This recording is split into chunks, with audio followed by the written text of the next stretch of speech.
Tonight's episode of the Tuesday Night Cigar Club is brought to you by Drew Estate. Come experience the rebirth of cigars at www.drewestate.com and download the free Drew Diplomat smartphone app today to discover nearby retailers, RSVP to special events, redeem points to win exclusive Drew Estate merchandise, and much, much more.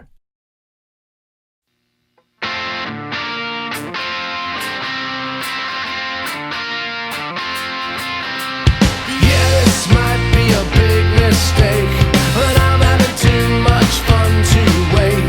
Flag her down when she comes back by. That one's yours and this one's mine. Bring another round. Bring another round. Bring another round. Bring another round. Bring another round. Bring another round. Bring another round. Bring another round. Bring another round. Bring another round.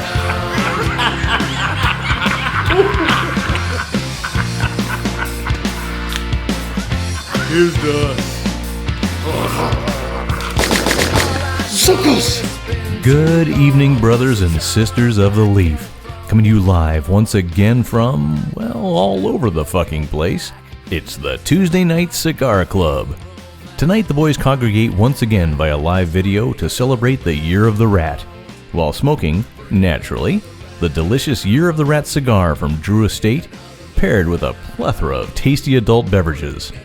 And as always, there's some film discussion to be had, so the crew will also be talking their way through the 1976 Giant Rats Attack cult classic creature feature, The Food of the Gods. There's certain to be a lot of rat conversation this evening. I sure hope the show doesn't get too cheesy. Dear God, I'm sorry about that. Sometimes I just find myself chasing my tail trying to pull off these voiceovers. Jeez, again, please forgive me. All rat puns aside, it sounds like we're in store for one hell of a good time, folks. So sit back, light 'em up, and enjoy the show. Man. Oh, that's good. Boy, tonight's film, fellas, features a lot of people bashing animals repeatedly over the head with blunt objects. It got me thinking, have you guys ever had any experience with anything like that?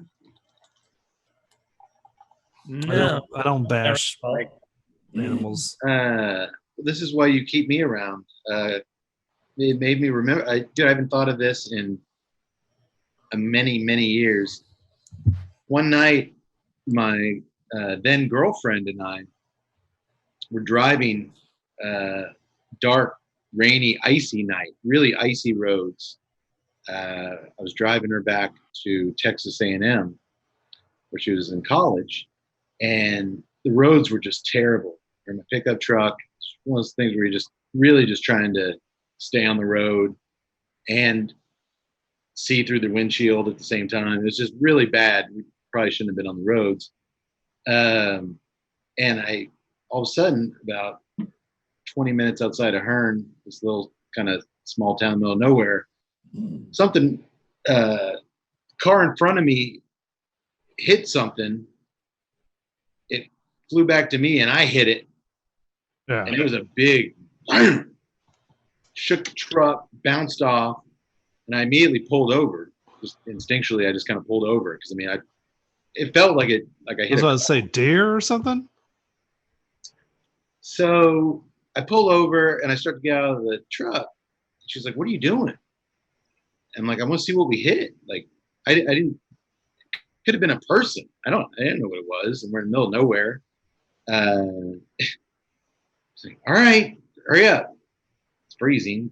It's horrible out. It's sleeting.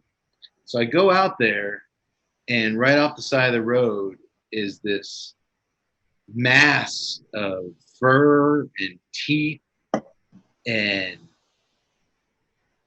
to this day, I don't know if it was just the world's ugliest dog. I think it was a boar of some sort, like a wild hog. That's what I was gonna think, maybe. But it was so after being hit by 2 trucks, it was so mangled and disfigured. You couldn't really tell what this thing was. Plus, like the weather was dark, but all I could hear was it just go, like just these gasping for air. And I'm standing out there just in this shit weather, and I'm like, fuck. What do you do, Cade? I'm like, fuck it. So I go back to my truck. I open her door, so sleet and rain start pouring. She's like, what are you doing? I'm like, I got to do this. I reach behind her seat where I keep a baseball bat, and I take it out there. And she's like, what are you doing? And I'm like, whatever I hit, it's suffering. Just stay in the truck. And so I go over there, and dude, I don't hunt. I've never hunted a living animal at this point in my life ever. It's not something that excites me. But I stand over this thing, and I take this baseball bat, and it's just gasping for breath. And I'm like, you got to put this thing out of its misery. Like, it's going to be out here suffering all night unless you do something to end it. You're doing the right thing here. So I start bashing what I think is kind of its head. It's like, it's so messed up. I just start wailing on with this baseball bat. It was such an intense thing. I didn't notice that as I'm doing this, another vehicle has slowly, because we're pulled over and the weather's so bad, they're driving so slow to not skid on the ice and hit us. So they're driving really slow. I look up, and it's a van full of church people, like kids, like a church van.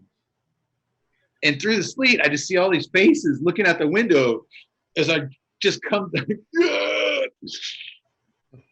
and just deliver the death blow to whatever this thing was. And so I throw the bat in the back of the truck. I get in, and I've been with this young woman for a while now, and I've never seen this expression. Well, I probably have seen this expression on her face when it comes to my actions before, but I was always so drunk, didn't register. But I wasn't drunk this time. I'd never seen her look at me like this, and we kind of drive back to College Station there in silence. It was a pretty intense thing, and my heart was like, I'm not a killer. That wasn't in my DNA.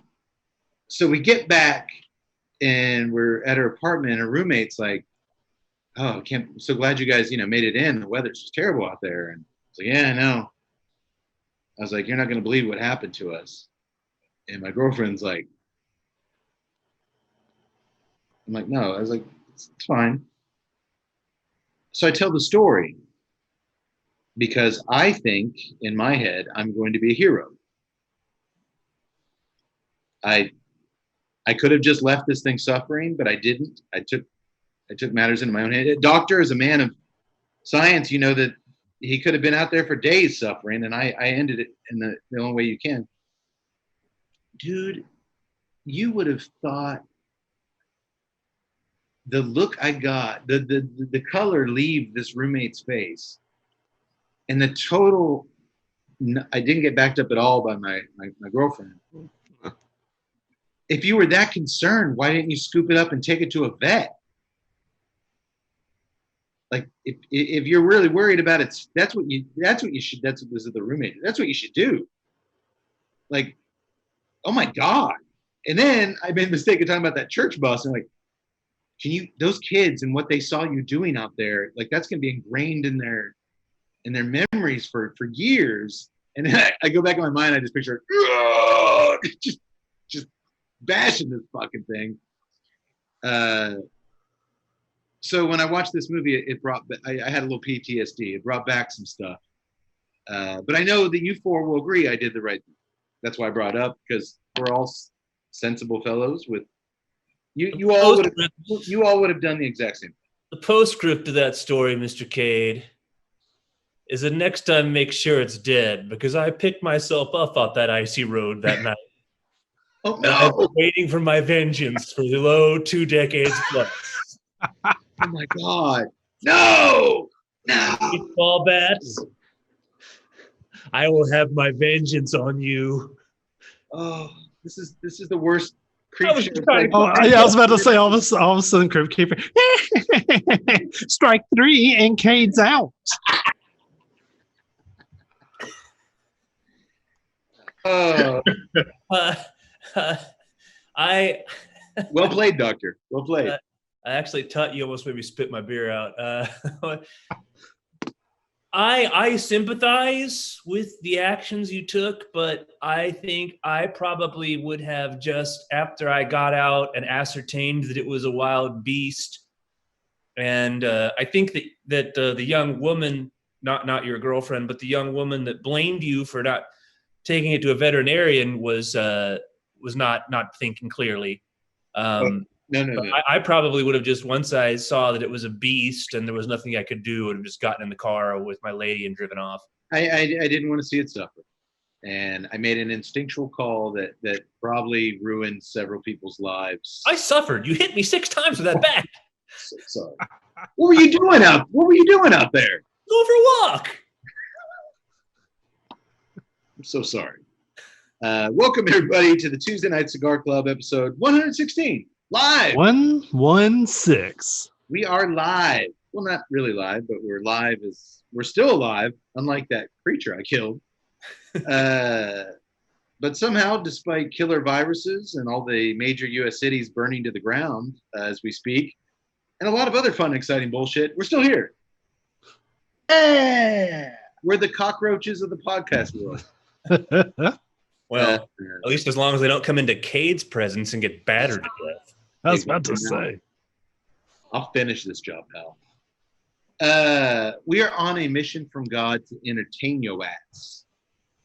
And that's exactly what we're going to do tonight. I have a good feeling you're going to be entertained. If you're not, Drink more and you will be. I will come to your house with a baseball. No. No, and I got to say it, man. Once again, we're a couple months into this quarantine thing. Your hair. That's why I had to go to the headband because you tried to tame it, but it's just still. There is no product on earth that can tame this thing. We'll keep it going because I actually got a thing. I was invited to a Civil War reenactment. My dearest Cade. They're like, if you know anybody, I'm like, I know a guy. He can play either general.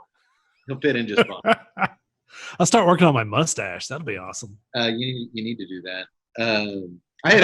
They looked at you and off of that, they're like, here is our General Jabal Early right here. I had a quarantine hair snafu the other day I was telling Tud about. I started working last week, was my first week back at the gym. And this guy who I don't know, I got to go in really early in the morning. It's a new crowd and a bunch of strangers, but we're working out and he takes his hat off. He's like, God.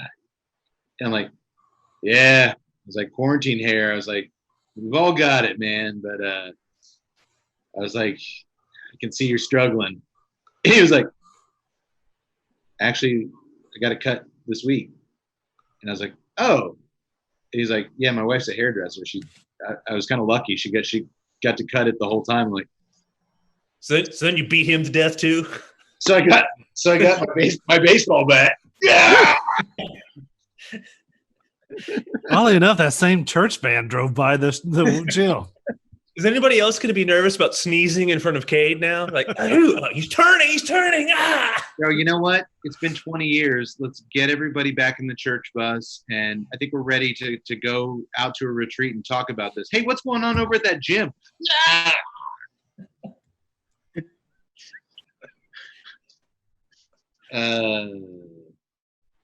No, the driver of the bus at that point will be one of the kids. This happened just like 20 years ago. Yeah. He's the bus driver now. It's all happening again.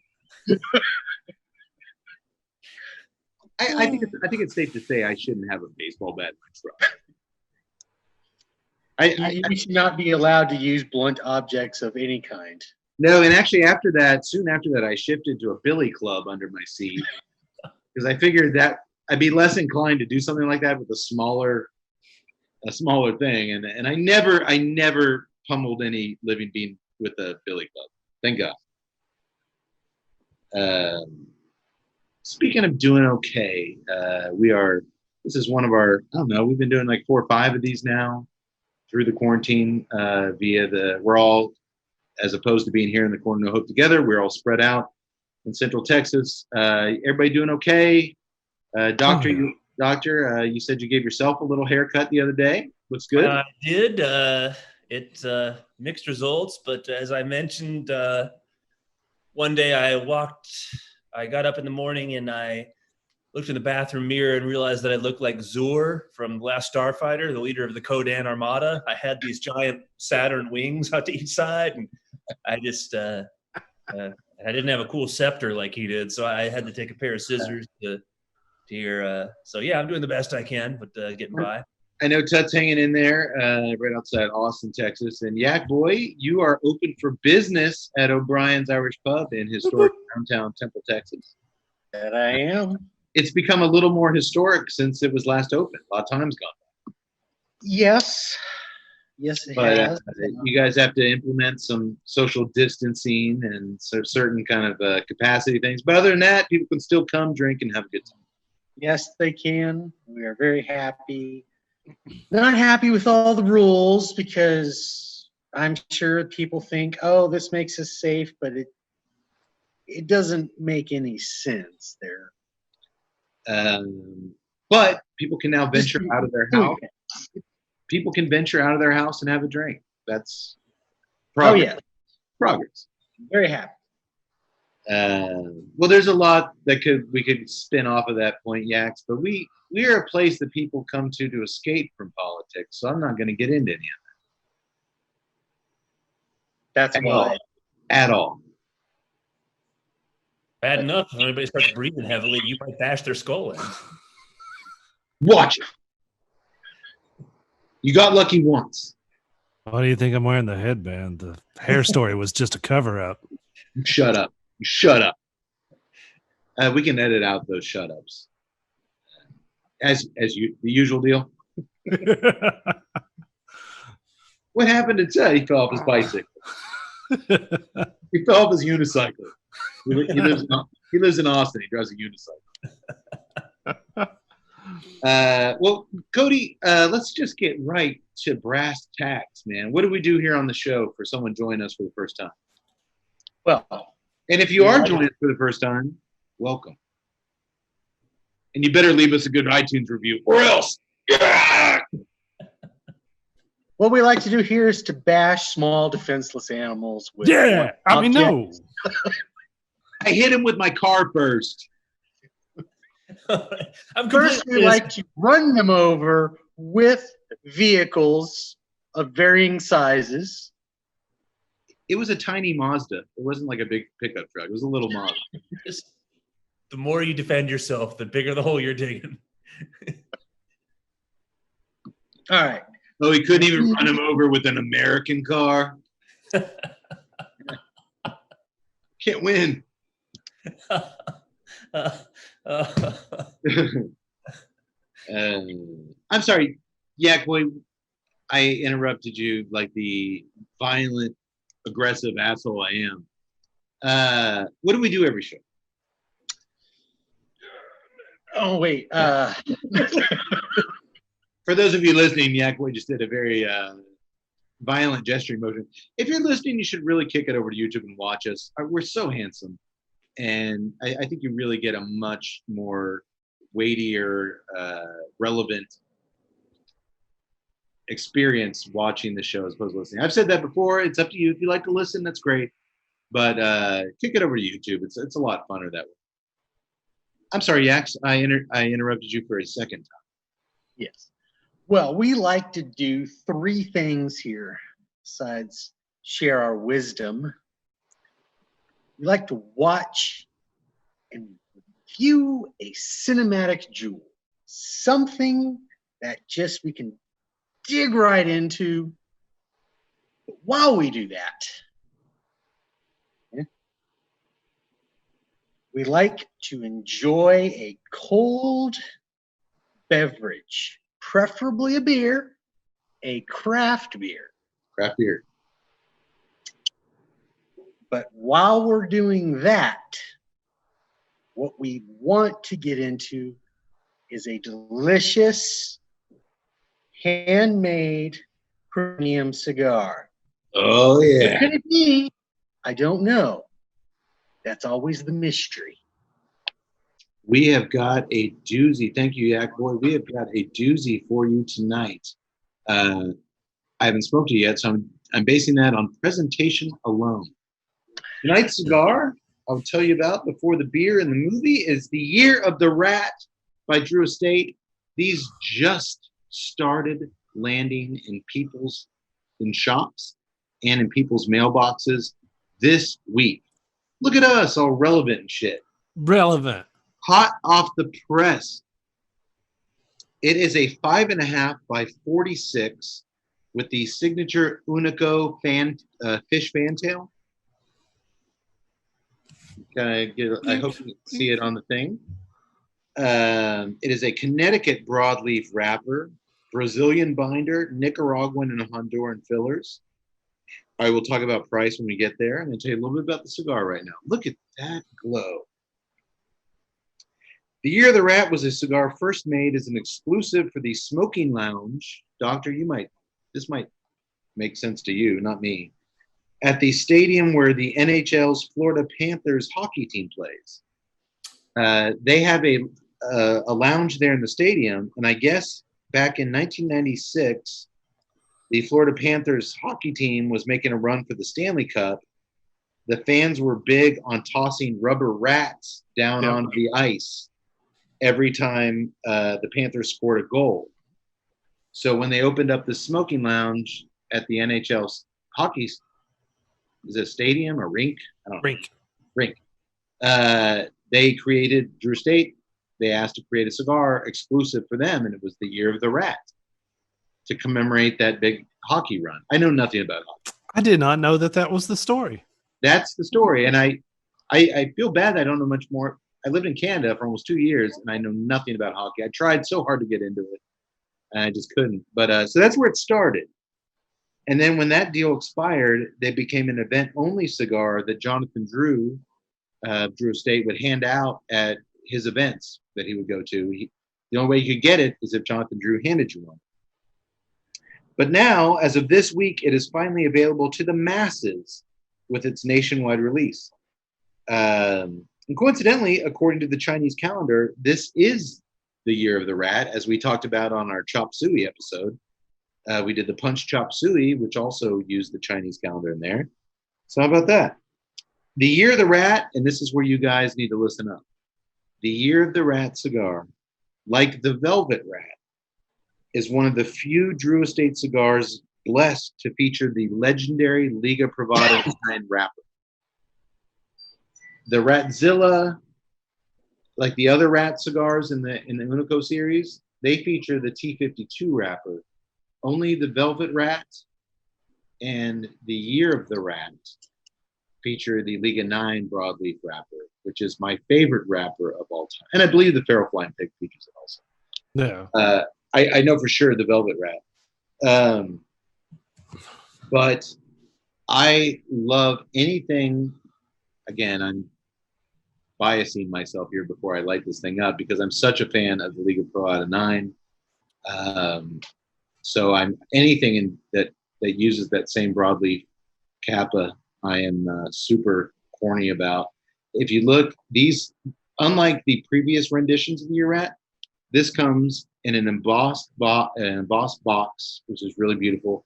And then they're covered in gold wrapping with the year 2020 at the bottom. It is presentation-wise the best cigar I've seen. I mean, it's just boom. It's beautiful. So it's going to take me a while to unwrap this thing. It's got like a foot band. It's got the gold wrapper. So just slide it right on off. While I am unwrapping this bad boy, I'm going to ask Cody to tell me what he's drinking tonight. Well, I'm drinking beer. Okay, moving on. Cody, what beer are you drinking? Well, actually, I'm gonna lump the doctor in with me because we're both drinking beers that are made by breweries in Dallas, Texas. Hey, I am drinking from Four Corners Brewing Company, the El Chingon I've had that. Badass. It's a IPA, 7.3%, 72 IBUs. I don't know why 72 as opposed to Because 70. our last episode, you actually said for the first time in the show's history with the West Coast IPA from Green Flash, the 80 or something IBUs was accurate. Every IPA we get, we're like, that's way off. It's not that bitter. And you were like, this beer actually delivers what's advertised. So you're saying tonight's beer, we're back to it's way overblown. It's one of those where it's like I looked at the thing, I saw it, I was like, I'll try it, but I find it as an IPA guy, I find it lacking. But Yak Boy, doesn't the El Chingon have a rooster on the can? Yes, that was one of the reasons why I chose it. And we have a rooster in tonight's Tonight's film. Just cracked that. Good. I'll talk more about it when we get to that point, but good on you, brother. Good on you. Have we done any of their beers before? From Four Corners, I don't think we have.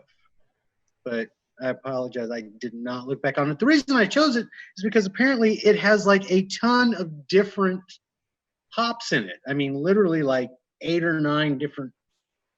I mean, they went with the whole, what they call the 7 C's: Cascade, Centennial, Chinook, Citra, Cluster, Columbia, and Crystal hops. And that's why I was like, well, if it's got that many, it's got to be good. Yeah, it's good method. I was not saying anything, but just, well, maybe it'll be different after I get past, 2 or 3 cans. See. Good deal. I'm just giving you a heads up. The aroma off the wrapper is rich sweetness with a really Nicaraguan barnyard aroma off the foot of the cigar. I've been to some Nicaraguan I'm trying to figure out what that sweetness is. I got cocoa and dark chocolate on the draw, which is very rare for me. Wait, on the cold draw? Yeah, on the cold I'm draw. just talking about the smell straight up the wrapper is really sweet. Yeah. Okay, what am I drinking, Yaks? You are drinking from Stone Brewing Company, the Fear Movie Lions Double IPA, unfiltered double IPA. That's Yeah. It is 8.5% and 60 IBUs. It is a New England style IPA, so the IBUs will not be as much. They used a Laurel and Mosaic hops. And you're going to have to let us know because one of the things they identified is that you'll pick up hints of white sage. Don't know what that is. Exactly. No, I don't know what that is, but I got hints of it. I've had sage before. What were the hops used? It was Laurel and Mosaic. I'm getting the Laurel. I'm getting a lot of the Laurel. Right. I've been doing But one of the neat things about it, I was a big fan of the Hardy. Stone, they derived the name for this beer. A lot of people think because they've emphasized it on the can, Fear Movie Lions, FML. A lot of people think it means fuck my life or something. But that is incorrect. Is actually from the 3x3 global addressing system. So for every, I think it's 3 meter square, the earth is divided up into these squares. Each square is then broken down by 3 words. So at their brewery, And this one was this is coming from. They have a new brewery here. They opened a few years ago in Virginia, and it comes from that one. One of the squares to identify the brewery is actually Fear Movie Lions. So, and if you want to, you can actually go to your address to your house or wherever you are. Go to this system. What 3 words, I believe, is what it's called. Okay. And you can find out. Well, Input your address, and that way the military can track you and knows exactly where you are. as if they're not doing that at this very moment. He knows too much, Cade. Get your baseball bat. I picked it. Not with that because- bus full of kids watching. There's witnesses. I picked it because one, I'm a fan of Stone Brewing. We've had some of their offerings on the show before. I'm a fan. Fear Movie Lions. We're doing a creature feature tonight. A movie. Lion is an animal. We have some animals in the movie. The only thing, it's a unfiltered double IPA, 8.5%. That was kind of sounded good, and it's quite delicious. The hops are, I would put them at around high 50s, just from my expert opinion. But it's tasty. It's really tasty. And I knew if we're smoking something with the Liga Privada wrapper, it's going to be bold.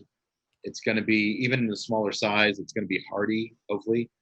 And it could easily stand up to a double IPA. There's not a lot of flavors here. A lot of it is sensory. It's got a really citrusy, floral smell to it. It's a beautiful smell. You can also smell there's really crisp hops. But on the palate, the bitterness isn't crazy, and really you're just getting a little bit of like orange citrus and not just that little bit of that IPA bitterness. It's a great beer. I like it a lot. And Tut, I'm getting nothing but chocolate on the cold brew. Yaks, who's next? Let's put the doctor's beer in the hot seat. The Doc. Very well. He, from the Manhattan Project Beer Company, as I said, out of Dallas, Texas. He is drinking Project Brewer Company out of Dallas, Texas. Yes. It was all over the place, my friend. Half-Life Hazy IPA. 6.2% ABV, and I'm not sure, but it said it's an IPA. This one, of course, it is a New England style IPA, so it only says it's coming in at like 35 IBUs, which is from the New England style. The IBUs are typically lower. Right. But Doctor, are you noticing low bitterness? Yeah, and it actually has on the can a bitterness scale, and it shows it at about 1/3 of the way through, so that 35% makes sense. Yeah, not very bitter. Nice taste.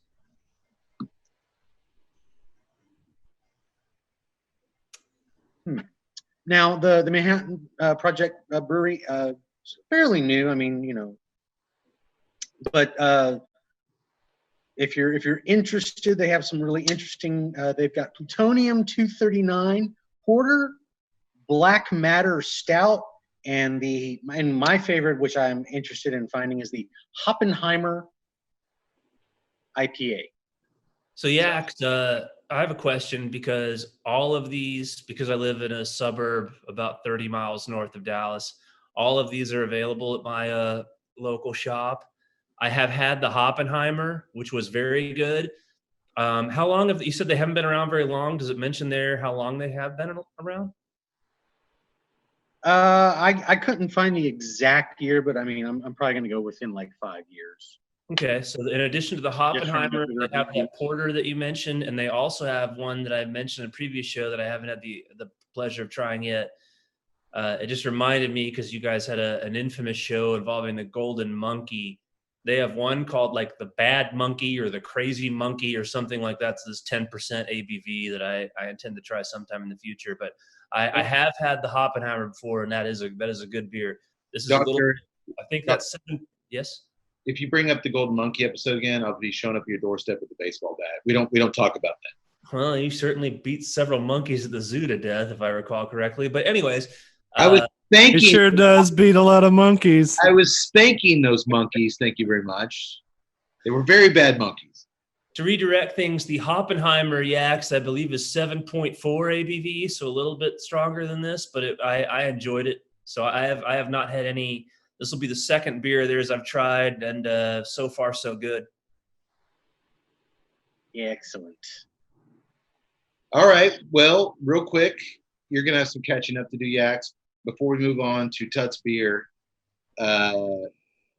chocolate and dark black rich coffee on the draw for me, Tut. Yeah. It is smoking like a Liga Privada 9. It is just, I don't know if you can see it on the Zoom camera. I mean, the smoke is just drifting. What we love when it drifts up from the foot, seductively up the body of the cigar to the head. It smells amazing. I got a lot of really all-encompassing spice out of the nose, or in the initial, half an inch, and that's kind of died down a little bit. I'm starting to get a little bit of that Nicaraguan mineral. The spice is still there, but it's way shifts gears down, and then it's just really all about that dark chocolate and coffee on the draw. Is that where you're at? Yeah, I'm getting a ton of mineral. For me, I'm getting the mineral on the palate. But yeah, that chocolate pretty much dominates for right now. And it's kind of Where unlike the cold draw, which was more of a sweet cocoa, this came down to a little bit of a bitter dark chocolate. It is a very dark chocolate. It's almost like a melted dark chocolate. It's just kind of coating my throat, It's nice. Mm-hmm. It's really nice in the early goings, but I'm not even an inch into this thing. That's what she said. Cody, what the hell is Tut drinking? He is drinking. And wait, real quick, Doctor, I'm so sorry that we are talking about these cigars in such superlative ways. You're sequestered in your domicile, your office. You cannot join us. Like I said, all these cigars we're smoking over the last few weeks, you will be getting to where when you can rejoin us, they will replenish your humidor, and you can go back and watch these episodes and see if you agree with us or not. But fear not, I have a Dr. goodie bag waiting for you. Much appreciated. No need to apologize. I certainly, the Liga 9 as a foundation makes me know that I would enjoy this cigar. I could have stepped out on the Lanai, but obviously logistical possibilities of getting it may have been difficult. And honestly, unfortunately, now we're getting to that time of the year where it's just hotter than a baboon's nutsack outside. So even in the evening, it would be kind of difficult for me to spend the evening out there with it. It is. But this is working out. But I will get you one. And I should also mention before we move on to Tut's beer, that Pescal, the fish, the fan cap, I did not cut the cigar. All I had to do was twist that cap off and light it, and I'm getting a perfect draw, which is craftsmanship out the ass. What's Tut drinking? I won't interrupt you again. He is drinking the triple from New Belgian Brewing. Oh, I love those guys. New Belgian, of course, most famous for their Fat Tire Amber. They're out of Fort Collins, Colorado. They started way back in the good old day of 1991. They are through many years and travails, they have grown now to be the fourth largest craft brewer in the U.S. The triple, of course, is quite delicious. I have actually had it before quite some time ago, but I have had it. It is quite strong as well. It's 8.5%, but it comes in at a reasonable, like 40, 45 IBUs. So I imagine it is, as I remember it, fairly tasty. It is. It's a hefty, yeasty, citrusy floral beer. Not citrusy, but there's a little hint of citrus into it. I find the Unibrew triples are got the citrus stuff going on. They kind of cram a lot of fruit in there. The American beers, not so much. Very, very weedy and yeast. Or I'm sorry, yeasty, as you said. It's a good word. I hope it is. I'm sure when I'm typing up the episode page, spell check will say yeasty is not a word, and I'll be like, it is. No, this is what you be like. Ah! I show up at spell check's house. I should mention and I mention it every time they're on here because they believed in me when no one else would. New Belgium Brewery sponsored my first film I ever made. Actually, not my first film, but my first real film out of college. They were our official beer sponsor. They sent us case after case after case of Fat Tire. They sent us an actual Fat Tire bicycle, neon signs. They just were the most awesome. They just like to support independent film. And my movie had a ton of beer drinking in it. And they're like, drink our beer. And Okay. we like New Belgium. So I'm glad. We honored them by drinking everything they sent us. Tut, you're liking it? Yes, I am. Okay. How's it going with the cigar? It's not complimenting, but both are strong enough to where they're staying out of each other's way. Yeah, same here with the double unfiltered IPA. It's not doing anything to the cigar whatsoever, but it is. I think it might actually be enhancing that mineral on the palate because you got that nice thick beer, and I think that's actually kind of bringing out that mineral. Maybe so, because there is on the back, on the swallow of the double IPA, there's a little kind of flintiness, and maybe that's going with that mineral on the retrohale with its spice. But man, every puff is just dark chocolate and coffee, and look at that white ash, that trademark Liga 9 white ash. I'm biased. It's one of my Liga 9 is one of my favorite cigars, and this is just singing to me. It's really good. Yak Boy, you lit up. First impressions? I'm gonna have to agree with you. It is the chocolate. I mean, I would describe that more, like cocoa powder, just from the sweetness that I could smell just from the wrapper, and then the cold draw. I mean, it that coffee came through immediately, and of course I have to lighten up, getting the spice, and I'm liking the. I don't know. I don't know how to describe the sweetness, because it's like, do I just call it, straight chocolate sweetness, or is it like more, I don't know. I'm trying to determine, is it more sugary or is it just from the chocolate? So I'm liking it. Well, I think we were wise tonight. None of us picked a sugary kind of sweet beer. So maybe we aren't going to get any conflicting ideas on where that. If we get a sweetness, it's come from the cigar. Yeah. Okay. Well, boy. Yeah, so that's what we're drinking tonight, folks. We usually all drink the same thing when we're here in the Corn No Hope. We can't do that right now, so we're doing the best we can. I think Cody with his cock beer. We have a cock in the movie tonight. A rooster. And then I have a beer with movie in the name of the beer. We're talking about a movie tonight. And I'm not sure where the Doctor and the Tuts beers fit into that. But I will tell you later in the show. Hey, you did that last episode and you actually made it work. So yeah. I'm curious. Okay. Yeah, don't expect that again tonight. You just had me excited. Well, I was hoping you get drunk a little bit later. Hey, I'm on my third of these. The night again. It ties into the movie because they were drinking beer at that one scene. Oh yeah.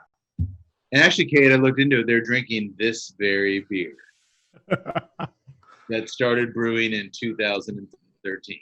Yeah. We also, our third component of the show is movies. Yeah, that's right. I ruined it for you. We are genre fluid. We're not just cigar media. We're, you know what I think it's important to say? We don't necessarily know what we are, but we definitely know what we aren't. I don't see genres. I just see movies. I like that, Tut. I don't. I feel sheepish just saying that. I was going to say I we was don't poking fun at people. we I don't see stuck up for you. we don't see. Hey, when he gets back, I'm going to beat him over the head with that bat. All right, I'll get the van of Right there. churchgoers. I hear what you're saying. No, we are genre fluid. You know, most cigar media is that cigar media. We are genre fluid. We don't really like to peg ourselves into a hole. And like I said, we may not know. We kind of. Oh God, he's got a bat. Hey man, I heard what you said. it's cool. It's cool. It's cool, doctor. I can't stress. Put this right over here. I can't stress enough. You should be watching us on YouTube as opposed to iTunes. Here we go. This is the Tuttle's got a bat. This is the Bake McBride. He's got it. Oh, he's got an axe. Oh, Hey. shit. All right, Tut, you win. Tuttle's got my back. Good man, Tuttle. No, this is for you. Oh, is that because I changed my name to Mr. I wore a headband first? Tuttle's wearing a headband tonight, folks. I wore one on the show for several episodes, and I thought I set a precedent. I understand we're in desperate times here, and he's had to do what he had to do to get that hair under control. But Look, I also saw Matthew McConaughey wear a headband in the Austin airport, and you can't separate me from Matthew. You just can't. And again, Cade, you wore the headband, but you abandoned it. So it's not like nobody can ever wear one now. Where's the logic behind that? no, there's not. Tut picked up I dropped the baton. He picked it up and ran with it. And I'm fully. I want to say for the record, I'm fully behind Tut's hit. You will be the longer this hair grows. Did you go out and buy that headband recently? Dude, I've been wearing headbands for a while. It's just that once you wore it, then I was like, oh, I know it's going to hurt his feelings if I ever wear one. Hey, Tut, this will hurt his feelings and a whole lot more than that. All right, moving Wait, on. Why is that church van outside my house? Oh, God, they're here. Most inopportune times. I pre-recorded all of this. When I knew that we were going to be doing the Year of the Rat Cigar, I knew immediately what film I wanted to do. There's a lot of ways we could have gone here, but when I think cinema and rats, I think of 1976's Food of the Gods. So we are talking about that story tonight. It is written, directed by Burt I. Gordon, who would also direct the awesome creature feature, Empire of the Ants. Yes, sir. 1 year later. I love that movie. Joan Collins, ain't it? Pamela Susan Shoop of Halloween. From Halloween 2 was in that. You're absolutely right, Doctor. Both that film and this one are adaptions of literary works from H.G. Wells. Doctor, you're the book man of the bunch. Tell us a little bit about H.G. Wells.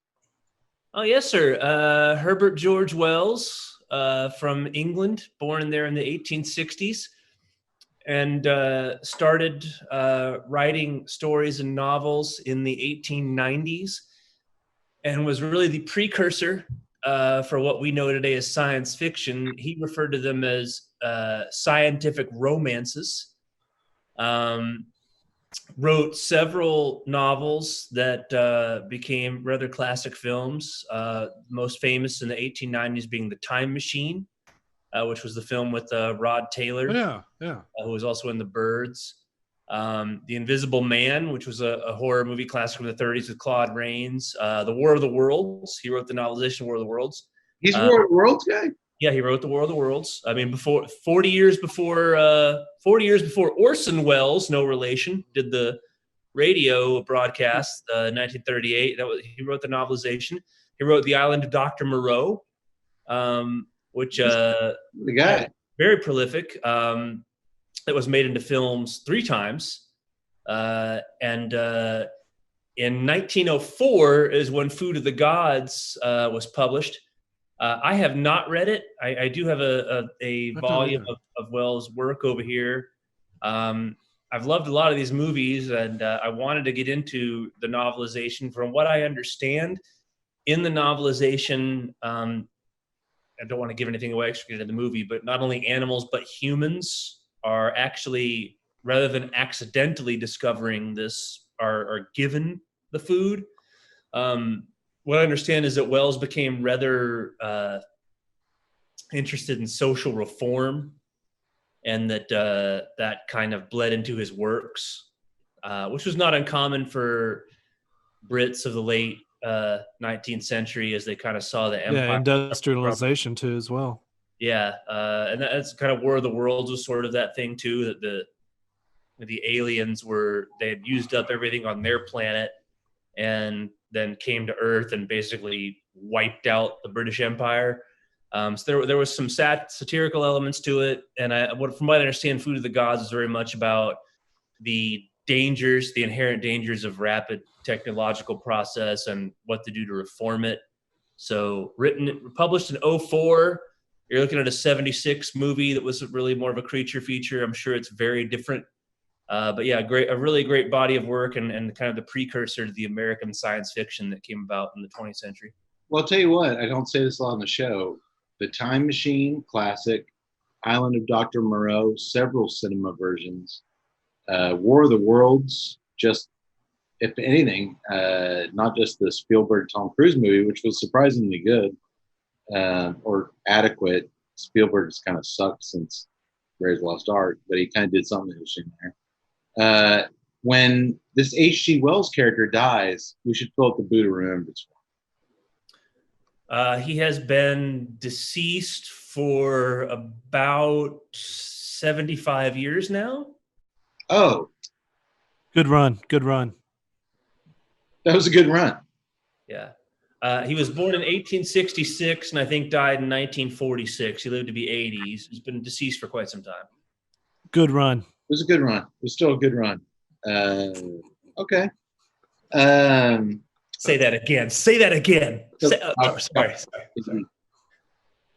Okay. Well, thank you, Doctor, for the biblio history on the inspiration for tonight's movie. My pleasure. We start things off with the legendary Samuel Z. Arkoff present, which is very much the cousin to Samuel L. Bronco. It is very much the inspiration for Samuel L. Bronkowitz presents from the Kentucky Fried Movie and our very own Boot of Remembrance video. And the reason why that title card is always a good sign, Arkoff is a true legend in the history of genre filmmaking. Horror movies, biker movies, creature features, you name it. This guy's name was on front of a lot of it in the 70s. If it's a genre to exploit, Samuel was there. Samuel Z. Arkoff. But what I love is like you just hear that little that score that and all of a sudden you just see the title. You're like, oh yes, give me more. I'm here for it. You're not gonna necessarily like it, but you'll respect it. After the title card, we then cut to a professional football NFL practice led by star wide receiver Morgan. That's all we know him by. He catches a few balls, and after practicing, Morgan tells us in a voiceover that the head coach was so happy with the way the team had prepared for the upcoming big game, he told all the players to cut loose and relax for a couple of days. How un-Bill Belichick of him. How unprofessional. We got a huge game coming up this weekend. You guys just go party it up for a few days. We've done great. So it was the 70s. It was the 70s. So Morgan, his teammate Davis, and the team's PR guy, Brian, head off to an island off the East Coast to take it easy. Morgan says they picked the island. We're learning all this in voiceover. Because it's one of the few places that man hadn't screwed up with its technology. This is 1976, he's saying that. It's not like we could ditch our cell phones and go, no, like, there's other, like, It's got those kind of foreshadowing. Yeah, but think back to the source and think back to Wells saying that about 1890s British, like the Isle of Man. It's the one island that the British Empire has perverted with its technology. Is that your British accent? I don't know. Well, I'm afraid that Toddle's British accent wasn't quite up to par, Mr. Cade, but the point he was making was very salient. It was in the introduction to a rather thick volume I have on my bookshelf. I like Mincy's pizza guy from Something About Mary English accent a little better. It turns out that Matthew Cade didn't actually attend Sam Houston State University. That's what you're after, is it, Tuttle? That's right on. He also tells us that his father once said to him, as the ferry is taking them to the island, the earth is going to get even with man one day for messing her up with his garbage. Nature will rebel, and it's going to be one hell of a rebellion. That, boys, him telling us what his father said, is what we call in the business foreshadow. Would you agree, Mr. I call Cade, that a spoiler alert. Would you agree that I felt that, voiceovers it's difficult. That can go one or two ways. I thought that it worked here. I thought that it was delivered. Well, and it worked. Because, as we'll see, the action happens so fast. I didn't think it was necessary because we learned within the next 5 minutes that shit is going bonkers here. But they literally just shown a giant fan with shit hitting it, and that would have been. Dude, that would have been more like they're on the boat and they're like this fan And then we've been like we were about to experience something. But no, I just thought it was weird. It's like I never thought of it like I did until I thought it was odd that I thought of my father's speech about nature rebelling against man on the way out to this. It was way too on the nose, Doc, for me. All right, okay. Oh, but wait. I just want Leslie Nielsen there. Well, the shit hit the fan. All of a sudden cuts over. Well, it goes further. Daddy also said, you'll never know when and where it will start. But when nature's rebellion starts, you'll never know how and when it will stop. His dad had some very clear thoughts on this exact scenario that they're about to encounter happening. That to me is way too on the nose. All right. He was a man of the land. He was a farmer. I mean, just tilled the soil. Perhaps instead of voiceover, he could have just looked over at Davis, his linebacker, and been like, it's funny. My dad looking at all this nature, my dad used to say one day, because what we're doing to the land, it would fight back against us. I thought that would be that'd be a little more organic. Yeah, but I don't know that dude. I don't trust him. But a voiceover, I trust voiceovers. All right, but at this point, I think we get it. Between this voiceover and the movie poster with a chick fighting a giant rat, I get it. Like, I think we know what we're in store for. Got it. It fits the tone of the movie. And what kind of creepy ass dad says that shit to his kid? He could have been in high school when he said that. Preparing him for the world. Let me tuck you in, son. Oh, and by the way, nature's coming for us, and he's going to kill every single one of us for what we've done. Could have been worse. He could have taken his son out in the backyard and said, watch me beat this run over boar hog to death. Well, I mean, you have to learn about nature one way, son. One day I was looking out the window just before I went to bed, and my father's outside beating something. I remember I was on a church trip, and we were on a van looking out the window. I'm guessing perhaps his dad might have been that bartender from My Bloody Valentine that was always like warning him, go into the woods and you will see a dastardly thing we've come to be. Hey. That was top of my head. Look at that ash. See it? Still dark chocolate, coffee on the draw, mineral on the just a tinge of spice.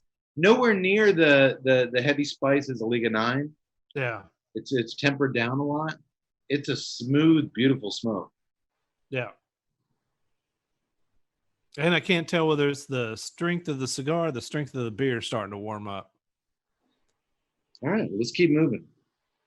Well, it turns out that Old Man Morgan was a very wise soul indeed, because the three men aren't off the ferry and jump on their horses for more than a few minutes before Davis rides off to hunt down a baby deer. They were chasing this deer with their hunting dogs. They cornered it. Morgan was like, just let it go. It's a baby. And this guy's like, hell no, I want venison for dinner. And he chased after it on his own. And he's quickly, once he's solo in the middle of the woods and scared and confused, he's attacked by a humongous wasp. Oh my God. This motherfucker's huge. Its thorax and abdomen combined are at least 4 feet long. I mean, it's huge. And by the time the other 2 men find Davis, his face is completely swollen, all the color sucked out of it. He's dead as a doornail. Morgan tells Brian to stay with Davis, alone in the woods where something mysterious just killed him. I'm going to go ride for help. Me style. You guys stay here. I'm going to go back to the city. I thought they did, just like Empire with the Ants, though, I thought they did a really good job on, just considering the effects of the time. I mean, it looks cheesy now, but they mixed up the blurry effects with some actual handheld stuff. It's a wasp projected onto the film of Davis fighting it, but when you actually get him on the ground, they actually created a giant 4-foot-long wasp that looked really good. I'm with you, dog. I appreciate that. Yeah. Well, perhaps Morgan thought he was riding away in the opposite direction of danger. He's sadly mistaken. He comes to a rustic farmhouse. He's looking for a phone to call for help. And while looking for the owner, he's attacked by a giant fucking chicken, like the one on Cody's beer can. It's a rooster protecting his flock. This thing is enormous as well as the wasp. It's pecking and clucking at him like crazy while it lands right hook after right hook into its monstrous waddle. I'll admit, I had to look up on one thing that I love is that out of nowhere, giant fucking chicken. No, I'm not taking this shit. Not even phased. No, it wasn't phased at all because he's not an actor and he can't portray phased. I mean, it would have been different if, like, he had reached over into the hay and found this giant club and then just. No, but listen. But no. I just want you guys to know the kind of research I do for the show. I didn't know what that thing was underneath the root. It's a waddle. A waddle. That's what he was punching, was the waddle. Yes. Yes, correct. Oh, you guys knew that? I was aware of that. Yeah. Tut, you learned something tonight. I did. Hey, Mr. College Boy, in your biology class now, you'll know it's a waddle. Yeah, I'm not taking biology. What I love after this is he finds the pitchfork, kills this chicken. Oh my God! I gotta go get that phone now. Where's that? Completely forgot. He grabs a pitchfork, stabs this thing right under its beak of fury that's trying to peck him to death. Oh, all right. Now where was I? Yeah, he totally. Because I'm just assuming maybe he's encountered an 8-foot chicken somewhere else. Here's the thing: if it was a 4-foot chicken, it'd be like, man, that was weird. This thing is the Yao Ming of chickens. I mean, it's like about 6-7 foot tall. It's an enormous chicken that this guy's battling. You see the size of that chicken? Oh, and when he kills it, several other huge chickens begin to circle around him clucking, but they're far less aggressive. They're just kind of hanging out. Those are the hens. The rooster was protecting the hens. And so I think we're being a little bit hard on Marjo Gortner. I think he does what this movie is asking for. He escapes the give a pensive expression through the entire movie, and that doesn't change no matter what, even in the somewhat sexy love scene. I'm going to give you the exact expression he gives here just a moment, Tut. He escapes the hellish chicken coop. I gotta tell you, we're 10 minutes in this movie, and the action is full throttle. I love it. No bullshit like clues and something. No. Build up. Big wasp. Big story. Character development. We're getting right into this shit. I love it. Well, Morgan finds an elderly woman, Mrs. Skinner, who owns the farm. I love this line. Where in the hell did you get those goddamn chickens? They nearly killed me. Because, once again, I can't believe we never had a character say that in 116 episodes. But I love how the fact that it just doesn't face him, that it's an 8-foot fuck. I mean, I open up the door. Oh, look. It's a giant fucking chicken the size of a car. I will say this, that if it's not because he just did a bad job and it's because, he did what was asked for him from a talent level, then the dude is an absolute genius in the deadpan way he delivered that line. Where'd you have to get that chicken? Dude, it was an honest question. Where the hell did you get those goddamn chicken? You almost killed me. Not, hey, You got some fucking chickens in there. where the fuck did the 10-foot chicken come from? What the hell are you guys doing out here? No, he's not a man of very much depth. So Marjo Gortner, the actor, was a rather famous child preacher. Yes, that eventually turned against evangelism because he realized that they were exploiting people. But he was somebody who was like preaching sermons when he was like 7, 8 years old. Oh, Morgan, the hero? Yes. Really? Had a big following as a child preacher, but then realized that they were being dishonest and bilking people. So he turned against it and had a fledgling acting career. Huh. So I want to go things? run away from this people that exploit others for their own gain to a Make Exploitation film? make exploitation films. Okay. Hey, you do what you know. Well, Mrs. Skinner is not the welcoming type, as she points her shotgun at Morgan, and when he explains his friend is dead in the woods, and he needs desperately to call for help, she informs him she doesn't have a phone and nobody else does on this end of the island. But before he can jump on his horse and head back to the docks, he just fought a 10-foot chicken. Mrs. Skinner asked him to take a look at something that just scared the wits out of her. Yeah, all right. Not the 10-foot chicken. Mrs. Skinner is played by Ida Lupino, who is a very famous actress from the 40s. She was in the movie High Sierra with Humphrey Bogart. And Kate, you'll appreciate this. She broke some barriers by becoming an actual, at a time when women weren't really allowed this, was a director of film in the 50s. Really? Yes. So known as an actress and writer and director. Well done, doctor. Okay. Well, he's like, yeah, what the hell? I'm already here. I just beat up a 10-foot chicken. Let's see what you got. So she shows him some bigger than usual rat holes in the wall by her pantry where she keeps the chicken food. The chicken food's a weird, goopy slop that she'll only tell him it comes straight from the Lord because we're such good, praying, church-going folk. Okay. Oh, and there's also a wasp eating that goopy shit as they talk. And he's like, that can't be good. He warns her that this mystery feed is super dangerous, but she couldn't care less because Mr. Skinner is in the big city right this minute making a big money deal for the feed. This is going to get them. They don't have to worry about money again because of this gift from the Lord. We'll be able to afford a telephone. Well, Morgan and Brian race back to the ferry via their Jeep with their dead linebacker buddy wrapped up in a blanket.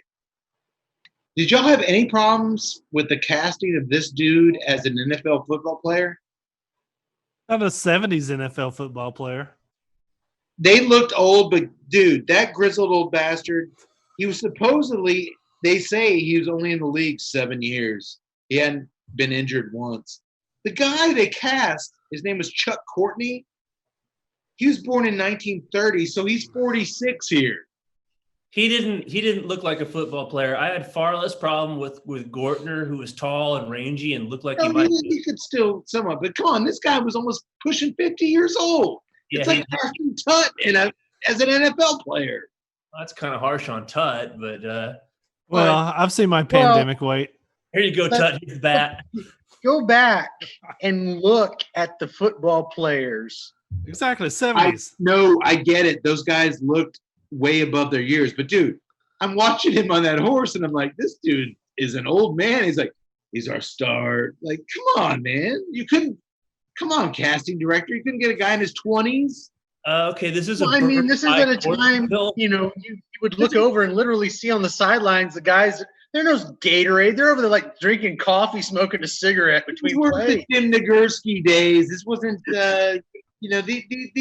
these guys weren't folding up their leather helmets and sticking in their back pocket. No, but it was the 70s where they were still like some of those teams even practiced on asphalt. The Steelers, Bradshaw has this wonderful story about the Steelers actually practicing in the parking lot and Lambert wanting to go full tackle on asphalt.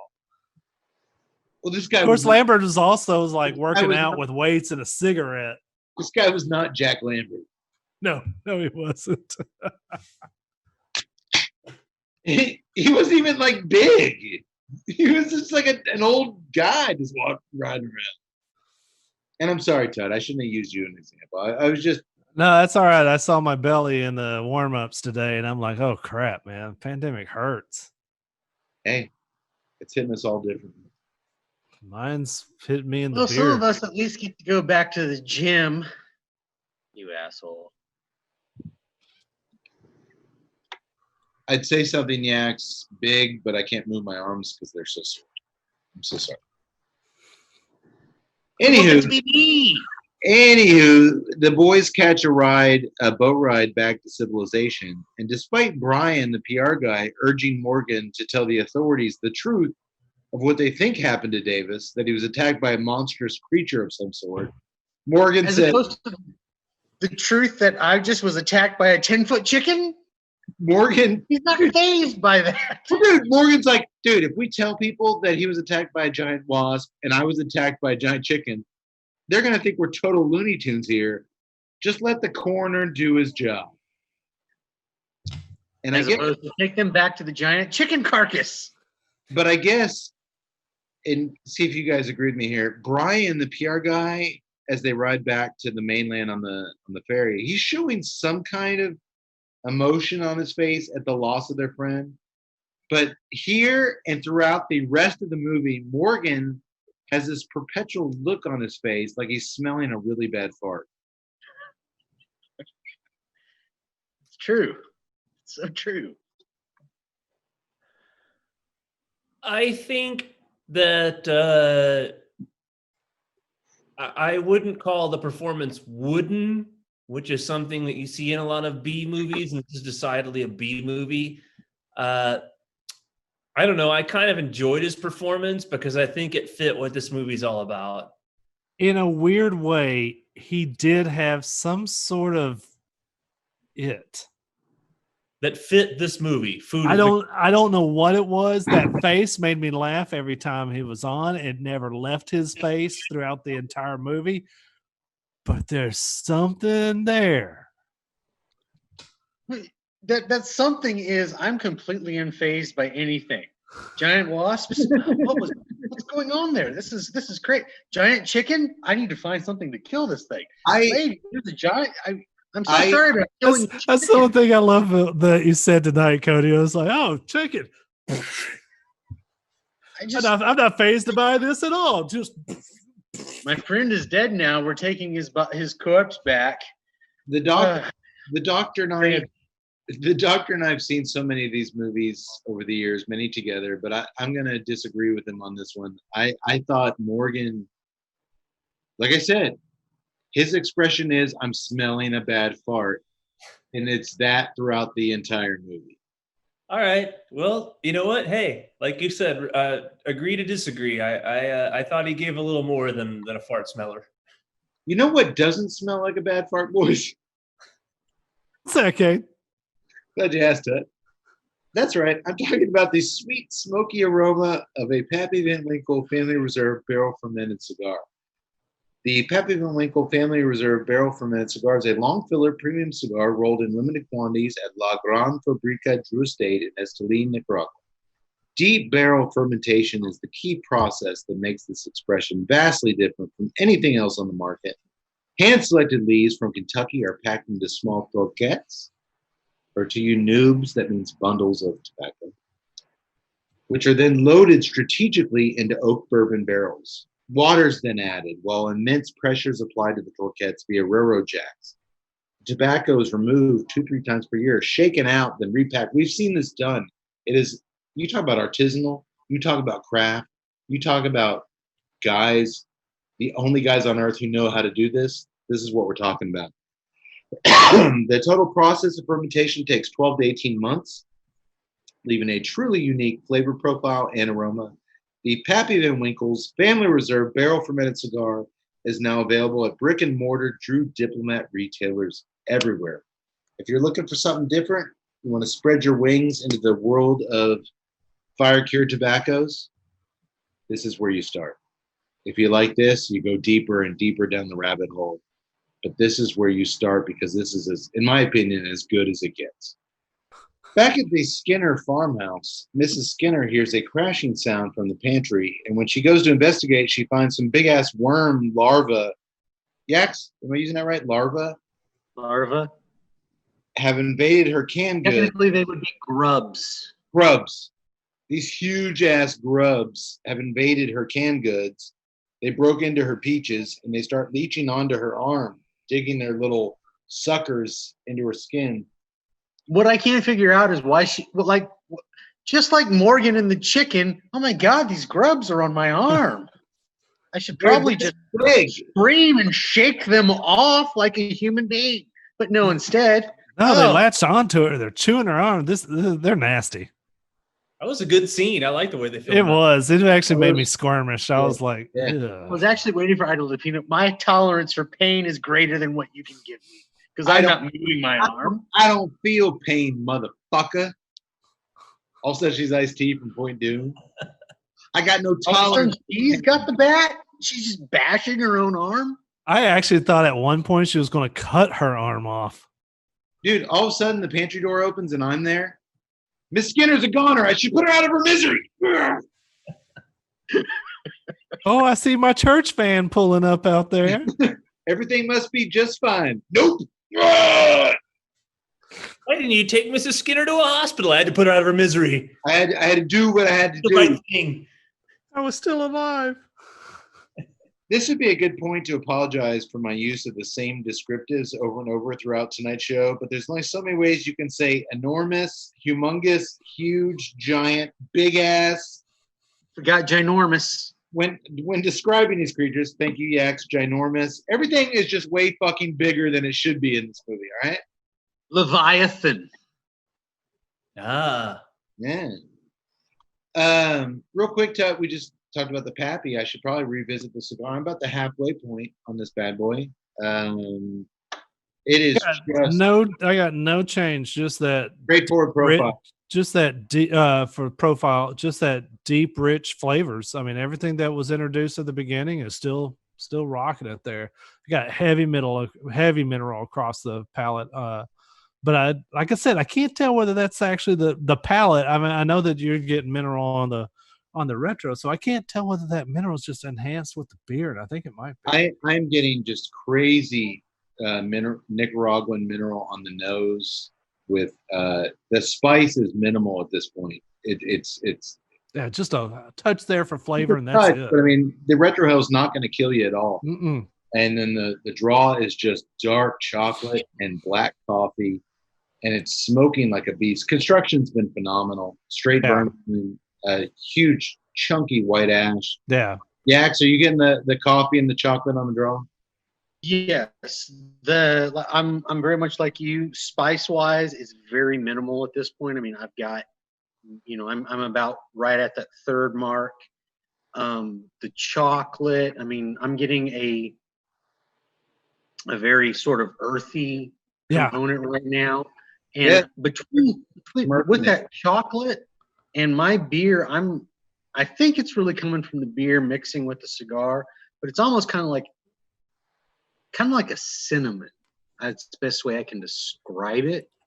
I was actually going to say that I had a little bit of hint of graham, not cinnamon, but just a little bit of graham. I'm going to go with Cody there. There is a little bit in the second half of this thing with that coffee and earthiness and chocolate. There is a baking spice there that reminds me of cinnamon, which I mean the graham cracker tut has that kind of cinnamon dust on there. I think we're all kind of getting the same thing. it's a really nice welcome flavor there in Yeah. the second half. And I'm glad you said the earth, because like when I set this cigar down and you just kind of give your mouth a little bit of a rest there's that nice coating of earthy flavor that just kind of coats the mouth. Because in cigar terminology, that is called the finish. When you put the cigar down, what lingers in your palate when you're not smoking the cigar, that is the cigar's finish. And I think the cigar has a very strong finish in that. Cool. I've been calling it afterglow for years. When you're not smoking it, that finish leans heavy on you. And I think that's where the earthiness and maybe some of that cinnamon even kind of keeps dancing on your tongue until you take a sip of your whatever your beer is. It's a delicious cigar. It is. Okay. Is anybody not liking their beers? Because I'm really enjoying this one. My beer, like I said, one of the reasons I got it because I was hoping for a stronger hop profile. I was figuring because, like you said, this is a year of the rat. This is in the same vein as the Liga 9 and things like that. I was figuring it's going to be a powerhouse, so I want to get something to go against that. But the hop profile is not what I was expecting, even though they say it's higher. But the other flavors of my beer are fantastic. I can't complain about that. Yeah, same here. With the double IPA, I'm not getting it's a double IPA, unfiltered. I'm not getting overbearing hops. They are definitely there. But the citrus and just especially the hop on the nose is just really playing nicely with the cigar. Doctor, good beer. It's a good beer. Yax had mentioned the Hoppenheimer, made by the same company. That's probably a little bit better, but I don't know if that's just strictly because that has a little bit of a higher alcohol content. This is a very smooth IPA. As we mentioned, low in bitterness. It's very smooth. If anything, it's probably going down too easy. But yeah, the Half-Life Hazy IPA is a good beer. I recommend it. You've got a lot more flavor-wise with the triple going on. How is that competing? Playing nice? Where you? No, at? it's actually kind of completely isolated from the cigar. I think that there is a little something that's enhancing that mineral, but that's about it. They're not contrasting, but they're not like really accentuating each other. Okay. I will say that now that it's and I love triples, and I like this triple a lot. It's got a lot of flavor to it. But now that we're approaching 90s, we were in the 90s today. Next week's going to have a string of hundreds. Man, there's no AC in this studio. So it's time to get into the crisp Pilsners. It's time to just kind of dial it back on the heaviness. So let me say that in the hazy IPA's favor, Tut. Great point that you make as we start really just now getting into that season that's going to take us all the way to the beginning of October. For God's sake, this would be I could see myself after a round of golf. This would be a good cold beer to drink after a long day. Okay, good. Well, once the ferry docks and heads back to the mainland, an old geezer who we get the feeling knows what's going on around here because he's like, has anybody mentioned anything as he's riding back to the Forbidden Island? Has anybody mentioned anything about big ass animals or anything? Does anybody mention anything about a big ass cock? The ferry guy's like, well, I've heard some things.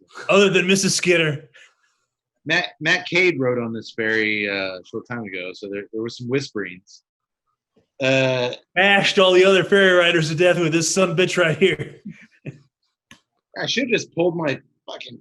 No, well, the old guy races across the island in his Volkswagen Beetle through the stormy night, much like me on that stormy night.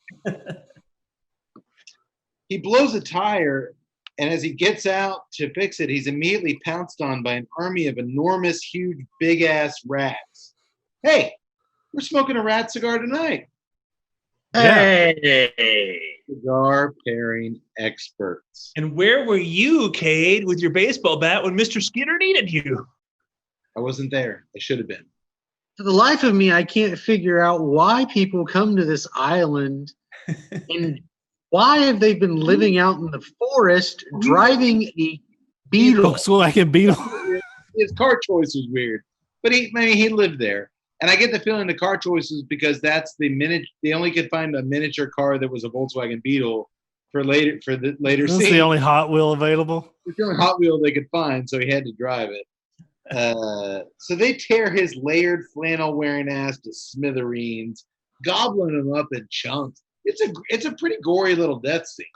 And Actually, if you listen surprising. to the audio, scream wise, it was kind of horrific. The dude did a good job.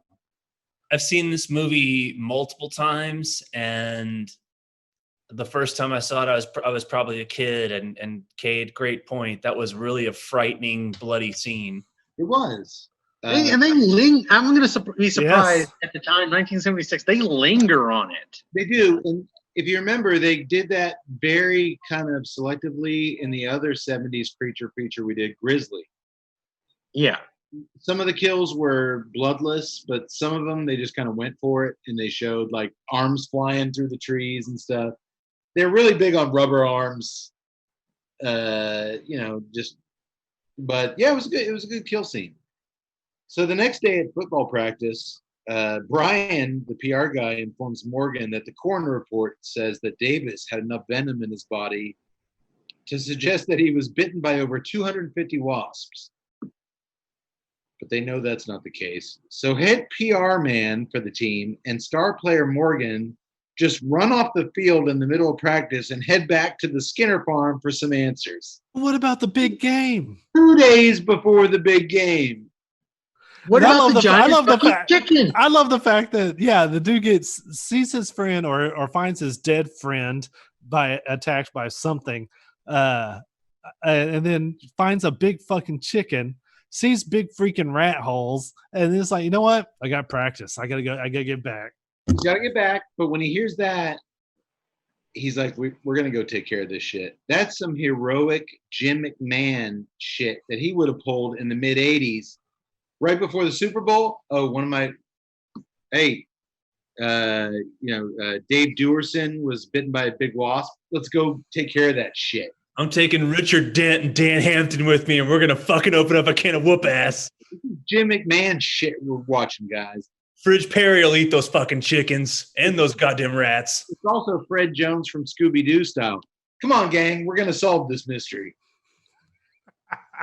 Nowadays, when a player goes missing from practice, it usually involves strippers, and then it turns into a family emergency, and it gets swept under the rugs.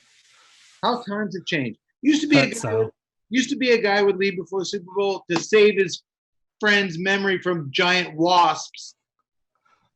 I didn't battle a 10-foot cock to let this go on any longer.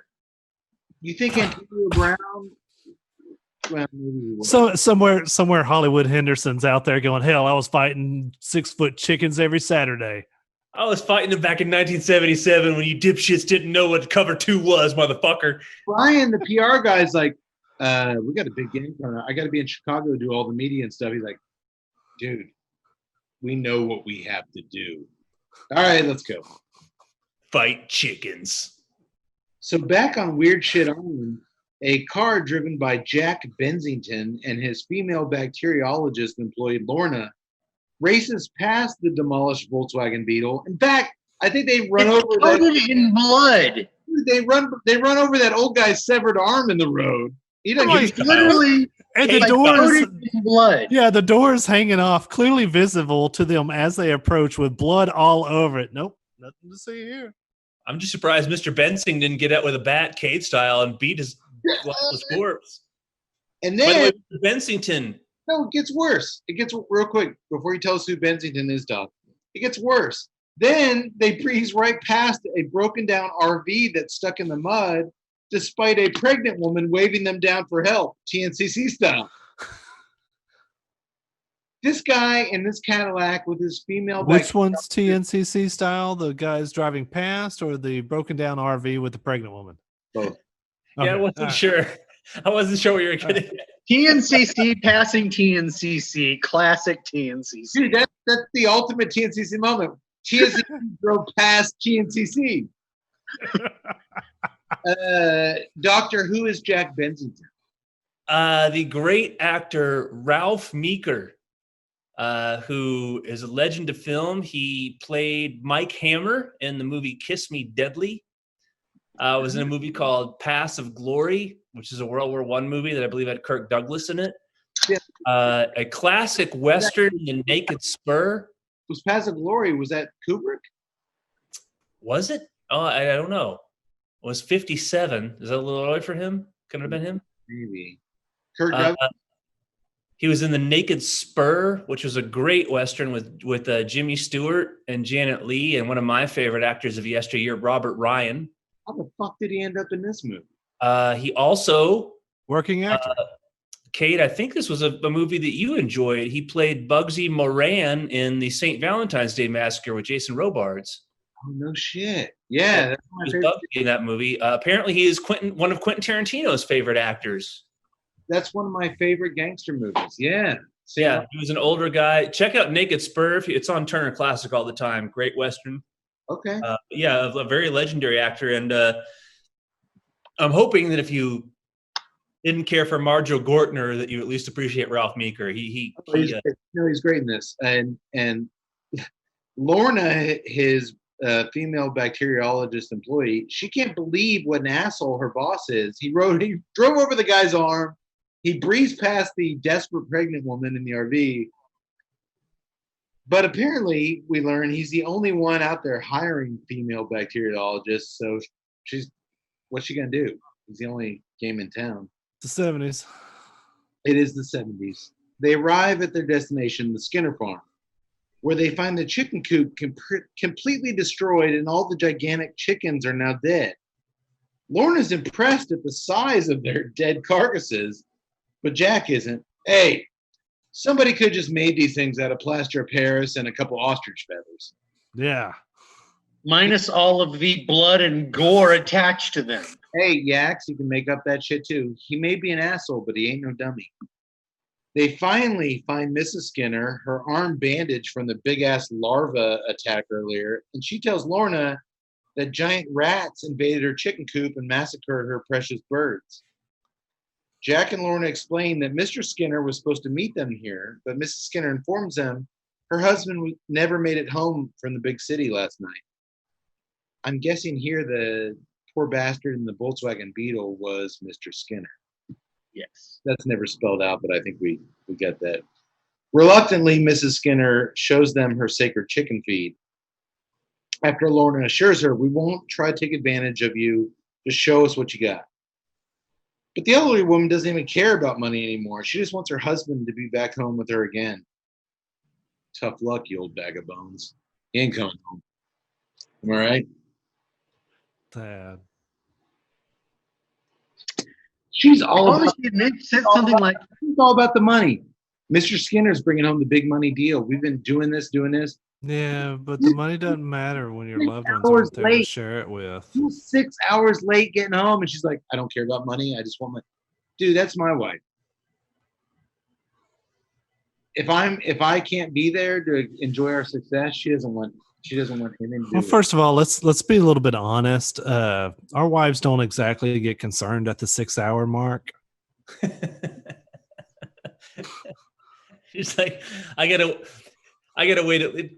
Tut might just be laying out in the bushes drunk. I gotta wait. I was about to say at 6 hours. before I call anybody. 6 hours, she's going to check the sides of the house. I mean, she might. It's the 36-hour mark where things might get a little bit like, this is kind of something. Even for them, this is. he's probably in a ditch somewhere, bashing in the head of something he just ran over. Well, Mrs. Skinner leads them to a bubbling spring near the farm where a white substance is oozing from the ground. She explains that at first they thought it was oil, because all the oil we've seen from the ground that's white and looks like this. Yeah, Looks like porridge, like runny oatmeal. But when they decided it wasn't, in fact, oil, they just mixed it with some feed and fed it to the chickens. No, that's my favorite thing is that, usually you're pretty smart with animals, especially if you raise animals. You know that if the animal doesn't go to water, there's probably something wrong with the water. And she clearly says, oh, were the chickens eating this? Oh, no, they wouldn't touch it. They wouldn't touch it at all. We had to mix it with the grain and the feed. That's like me, like, hey, Cade, your wiener dogs are 10 feet long. What's going on here? Well, I found this bubbling shit coming out of the ground, and I thought it was oil, even though it was white and looked nothing like oil. So I mixed it with some puppy chow, and I started feeding it to my dachshunds for some god unknown reason. And guess what? They grew giant. But it makes no sense. My God, the size of these wiener dogs is enormous. Look at them. They look as long as a Rose Bowl parade float. My God, they're enormous. The very size of these wiener dogs suggests some sort of improbability. Doctor, would you say they resemble the Oscar Mayer Wienermobile? I would think almost certainly they do, especially if the steering wheel of the Oscar Mayer Wienermobile is made of a giant onion ring. My God, science is going wild. Who the hell does that? Nobody. Shit bubbling out of the ground. Oh, wait. It's oil. It's white. It's got to be oil. And I love the fact that they made it actually literally bubble to where it's like bleep, bleep, bleep, bleep, bleep, like the tar pits. And they're like, you know what? We should feed it to our prize chickens. Well, you know what? It's clearly not oil because I looked it up on my encyclopedia because I didn't have internet back then. I looked it up in the dictionary. Oil's black. This isn't oil.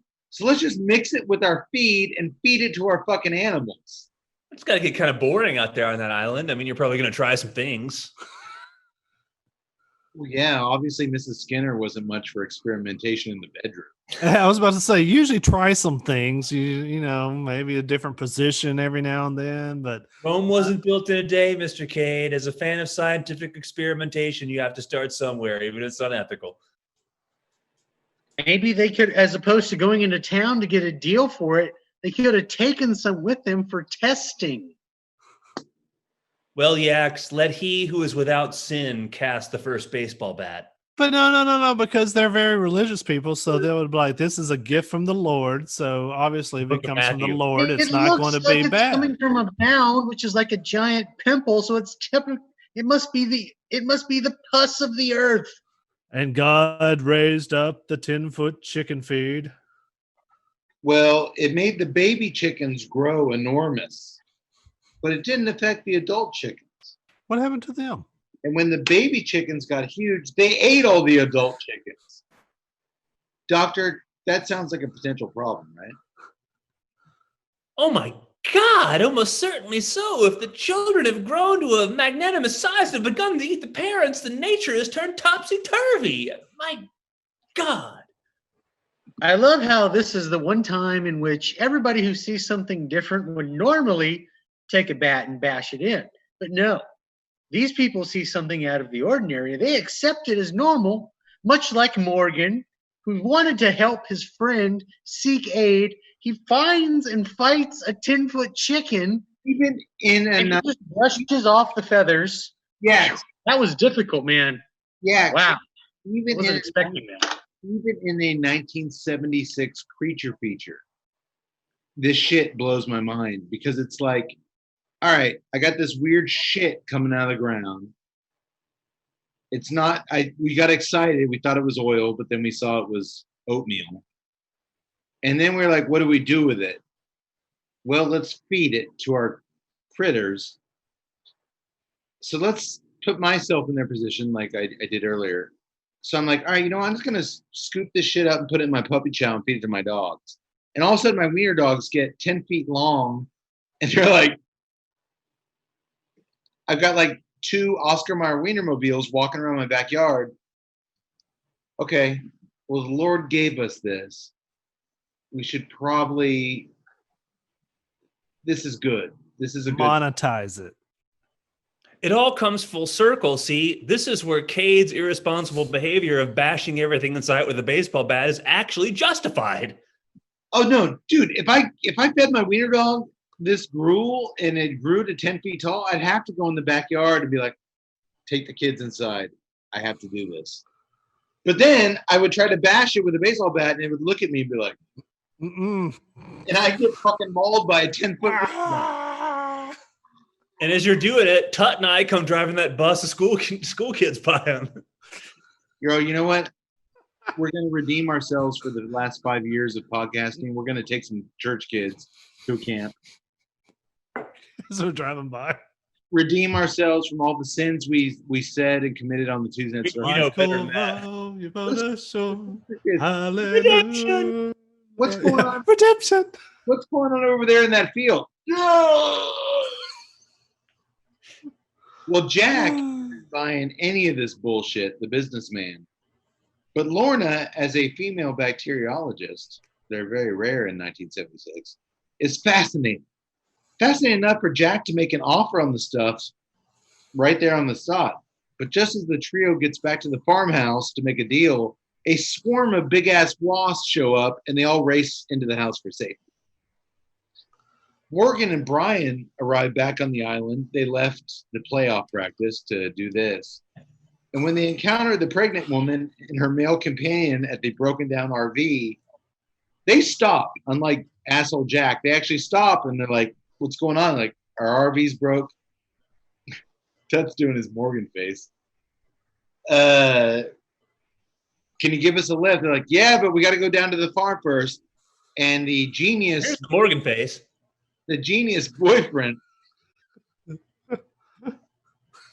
he's like, no, you guys go do what you got to do. Just get us on the way out. She's like, we saw enormous rats here last night. They're going to come back. We'll be fine. Y'all go. This is one of the scenes where that face from Morgan works perfectly because he does a double take to the boyfriend, like, and then drives off. So you saw giant rats here. They almost killed you, but you want to stay here. Yeah. The boyfriend's like, we'll go in the RV. We'll be fine. No. That's right. Shit, loser. I'm out of here.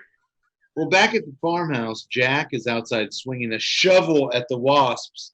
This is a style of filmmaking called projection, where the actor is swinging a shovel at nothing, and they project these wasps that look horrible projected at him. And Ralph Meeker's sitting there going, God damn it. I was in a movie with Jimmy Stewart. Now I'm doing this shit. Did y'all have the choice of SD versus HDX? Yeah, I did the HDX. I did too. I was wondering if anybody did the SD and whether this scene looked, It looked terrible. somewhat. It looked Oh terrible. no, I mean, it was looked 1970s, good. made for film, but yeah. I mean, it looked good, but I don't think the higher thing was going to change anything. I mean, it looked. It did later on, I think, kind of smoothed some things out, but not here. Just as the flying monsters are getting the best of Jack, Morgan and Brian show up and blast the critters to bits with their.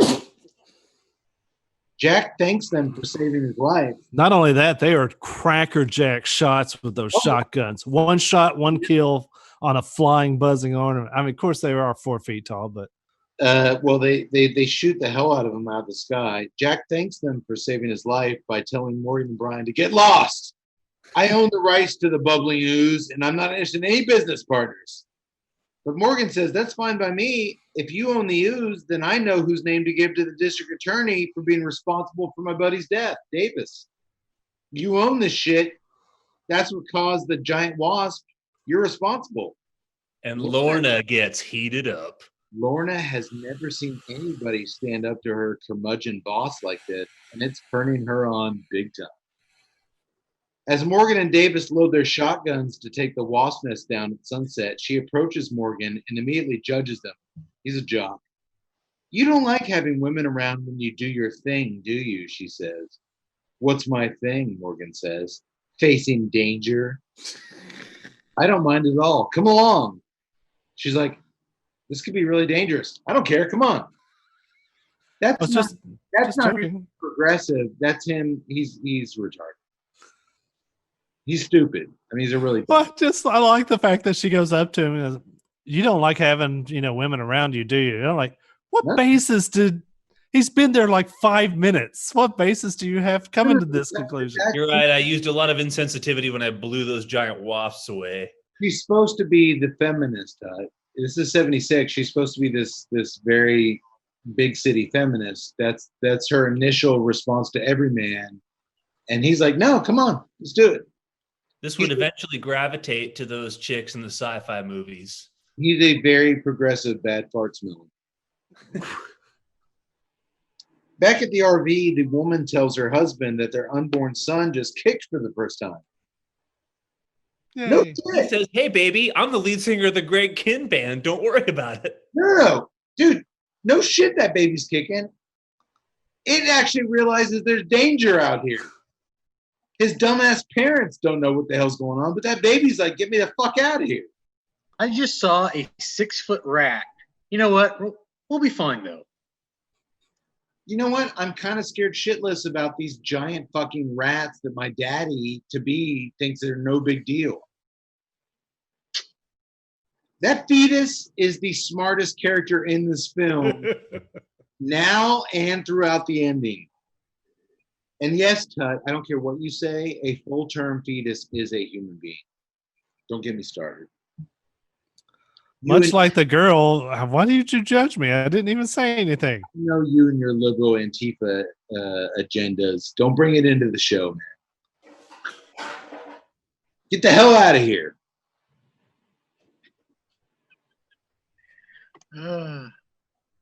Tut, Yaks, you see Tut? Triggered. It's triggered. I'm waiting for the transition. The pregnant couple bicker about giving the baby his name because they're not married. Apparently, they're not married because they don't get along at all and are having some big time relationship issues. But wait for it. I say it every episode, guys. Here it comes. It doesn't fucking matter. None of this shit with them actually matters. You know what does matter? Our cigar. Tut, you are burning almost to your fingertips. Yak Boy, you're right there too, and I'm as well in the last third. Man, once you guys said cinnamon, I got it. Yeah. There is cinnamon and earth combined with that coffee and chocolate. The chocolate actually died down in the last third. I'm getting the cinnamon and the earthiness more than anything. I'm getting the heavy Nicaraguan mineral on the retrohale. Construction has been phenomenal. Still got a really straight, and that's just from twisting that cap. No cut with the cutter. Tut, give me your thoughts. No doctoring either. Yeah, I mean, it's been great right throughout the beginning. It hasn't really transitioned that much. There's not a lot of ebb and flow to this cigar. It's just really great all the way down. I say that, but I mean, it went from just strictly coffee and chocolate to that cinnamon graham in the final third. The mineral really overtook that spice early on in the cigar and the retrohale for me. Smoke production. I mean, the thing is, smokes like a chimney. Yeah. It's beautiful. Do you guys want that price point? Yeah, sure. Yes, please. All right. NHL hockey exclusive to JD event only exclusive to finally this year, the year of the rat, on the Chinese calendar, being available to select Drew Diplomat retailers. People can finally get their hands on these things. The gold presentation, 10 count box. It's beautiful presentation. I'm going to go Cody first. And that's a tough one. Given everything else, given its actually flavor profile, given its presentation, given for a small cigar. its history. It's smoked for quite a long time. Yes. This is one of those where I'm just all right, I'm just gonna go 12. It seems logical. Had this been pre-merger, I would have gone 1750. Pre-Swisher merger? Yes. Okay. But now that they've introduced a little bit more production into some of these lines, I will go. Shouldn't affect it that much. I will go 1550. 1550. I think that is your 5 years of doing this and 2 years of going to barn smokers and actually listening to people and what tobacco costs. Because even when you have a brand like Swisher and their checkbooks, you can only grow so much of this shit. Right. And I'm going to give you some props here, Todd, because I think you factored what we've learned on the road with Drew Estate into this. Perhaps. $15.99.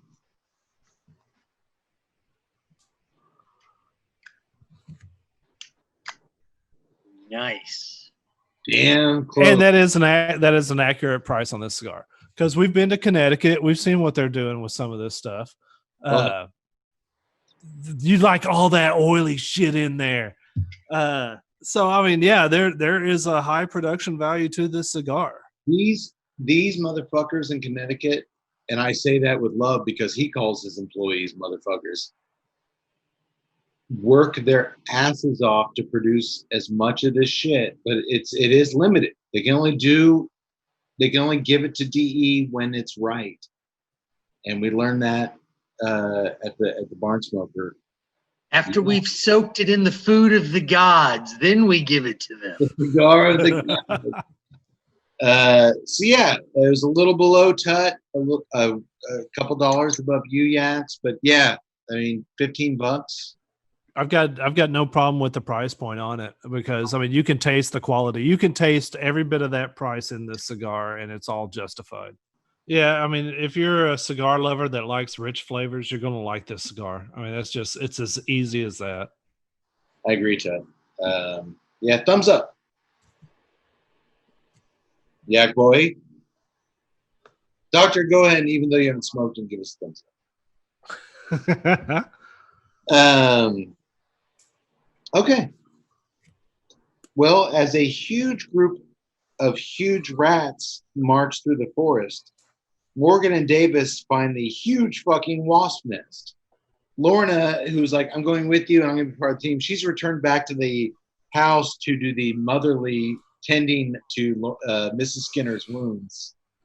I just want to be one of the boys. I'm going to go do the nurse stuff. I'm a feminist, damn it. Oh, I'm going to do the stereotypical women role. By the way, the actress Pamela Franklin is actually British. Okay. Lorna. Well, she's good because I didn't pick up on it. Yeah. Anybody here know what a group of rats is called? A den. A horde. Nope. A ball. A parliament. A mischief. Mischief. A mischief of rats. That sounds made up.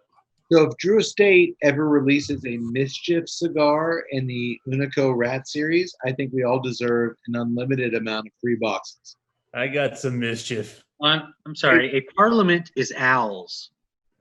No, Doc. Mischief cigar, copyright 2020, Tuesday Night Cigar Club. While our heroes stuff a shitload of gunpowder up in the nest and then douse a giant rag with gasoline as they're fused and light on fire, Jimmy Man style. Can we appreciate the production design here? I mean, it's fake as shit, but this is a nice giant wasp's nest. Yeah. You know what? Jack, the businessman earlier, was like, anybody could do that with plaster of Paris and smoke. That's what they did with this nest. It was just a big thing of plaster of Paris. And that fucking nest explodes big time when they light it on fire. Everything is so big in this movie. Even the homemade explosions, everything is just enormous. But I was waiting to see giant wasp carcasses everywhere as they go around playing cleanup. Like, That would have not cost. today. That would have You cost. stung my buddy. Now you're gonna die. That would have cost some money, so they didn't do that. But the threat is far from over as Mrs. Skinner approaches the guys and tells them that a giant rat has kidnapped Lorna and hauled her away to a nearby series of caves. As Morgan attempts with his bad fart face to rescue Lorna from the cave, Mrs. Skinner says all this is happening just as her husband said it would. We're being punished because we sinned against nature. And Jack, the businessman, chimes in. Is there anything you didn't feed that slop to? The only sin here is your goddamn stupidity. He's kind of right. But, her husband on one hand is saying, we've sinned against nature. We're going to go against God's will. I'm going to go sell this. But I'm an American. I guess I shouldn't have been worshiping this golden calf the entire time. Give me the money. Those playoff tickets of that game Morgan is playing against the Chicago Bears, they don't. You're gonna have to pay some money for those. Oh, I thought you were going to say he did this to lure the players there to sabotage the big playoff game. He had money. He had money on the Jets. That's a different angle. Old man Skinner had money on the New York Jets. He had to get Morgan over here. They were Even gonna though- If only we had seen him driving hastily back with the steering wheel in his hand, a couple of playoff tickets. It's me in the big game. Oh, And then as he's screaming to being mauled to death, the camera slowly pans to those playoff tickets being washed in blood. And popping out of the trunk of the Volkswagen and running away into the woods is Pete Rose. Damn it. I knew I should have done this. hey, speaking of stupid, Morgan lowers himself down in the cave to retrieve Lorna, but the rope contraction that he sets up fails at the tree branch he wraps As around. opposed to lowering the rope down and saying, tie it around you, and we two huge dudes will pull you up. You know what? I'm going to lower myself into danger first. And they wrap the rope around this tiny tree branch, which shatters. So now both he and the female bacteriologist are trapped down there with the mischief of big-ass rats. Morgan and Lorna make their way slowly through the surprisingly well-lit underground cavern. Dude, it's bright. It's middle of the night. And No torches, no nothing. nothing. They can see everything down there. When he's not blasting rats with the shotgun, he's beating them over the head with the shotgun. Cade Eventually, style. little public relations guy, Brian, shows up to lead them out of the cavernous maze. Back at the RV, where the pregnant couple spotted the giant rats the night before, guess what? The giant fucking rats have come back. And they're crawling all over the RV. The dude talks his knocked up girlfriend into coming out of the RV. Come out here, baby. It'll be safe out here.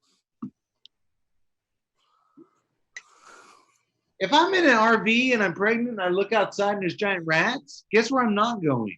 Mm-mm. Open woods. Nope. Come out here. It'll be fine. There's actually a really cool shot here as she walks out of the RV of the big-ass troop of rats crossing a log over the water to get to the RV, and the actors are in the same shot.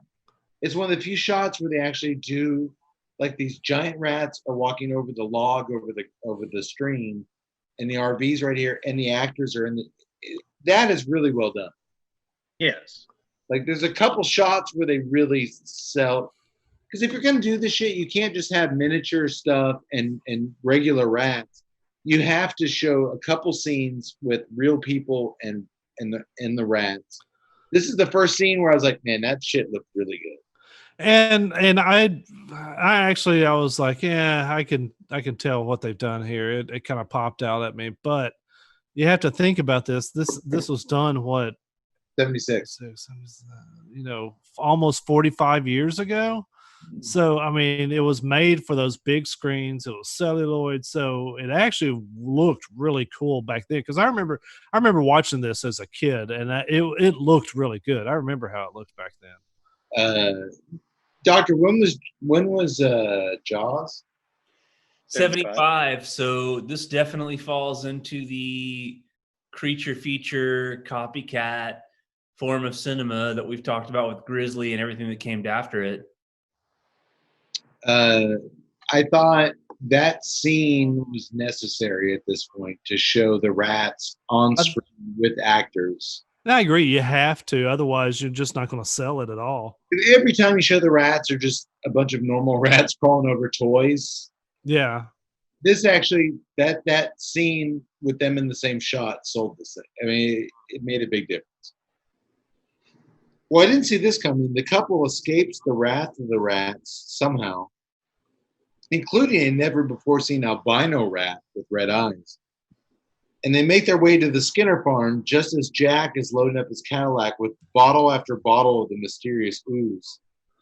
Jack wants to load everybody up in his Cadillac and plow right through the vermin straight out of there. But Morgan, keep in mind, God knows how many concussions this guy's had in the NFL at this point.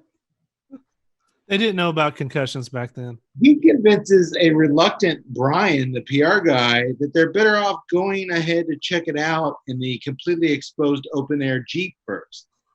And there's a moment there where Brian is like, well, he's got a tank of a Cadillac. You want us to go ahead in this open air Jeep. How does this make sense? And Morgan's like, I don't know, man. Let's just do it. Well, for me, I'm actually like, yeah, that does make sense because that Jeep can actually get through the puddle of water that stalled out the little Volkswagen Beetle where all the rats attacked. It was just crazy to me that Brian a few times in this movie brings up some objections to Morgan's dim-witted plans. And every That's time a quarterback, man. That's a quarterback. He's not the quarterback, though. It's a wide receiver. But, oh, yeah, you don't trust those dudes. Never trust a wide receiver. They're prima donnas.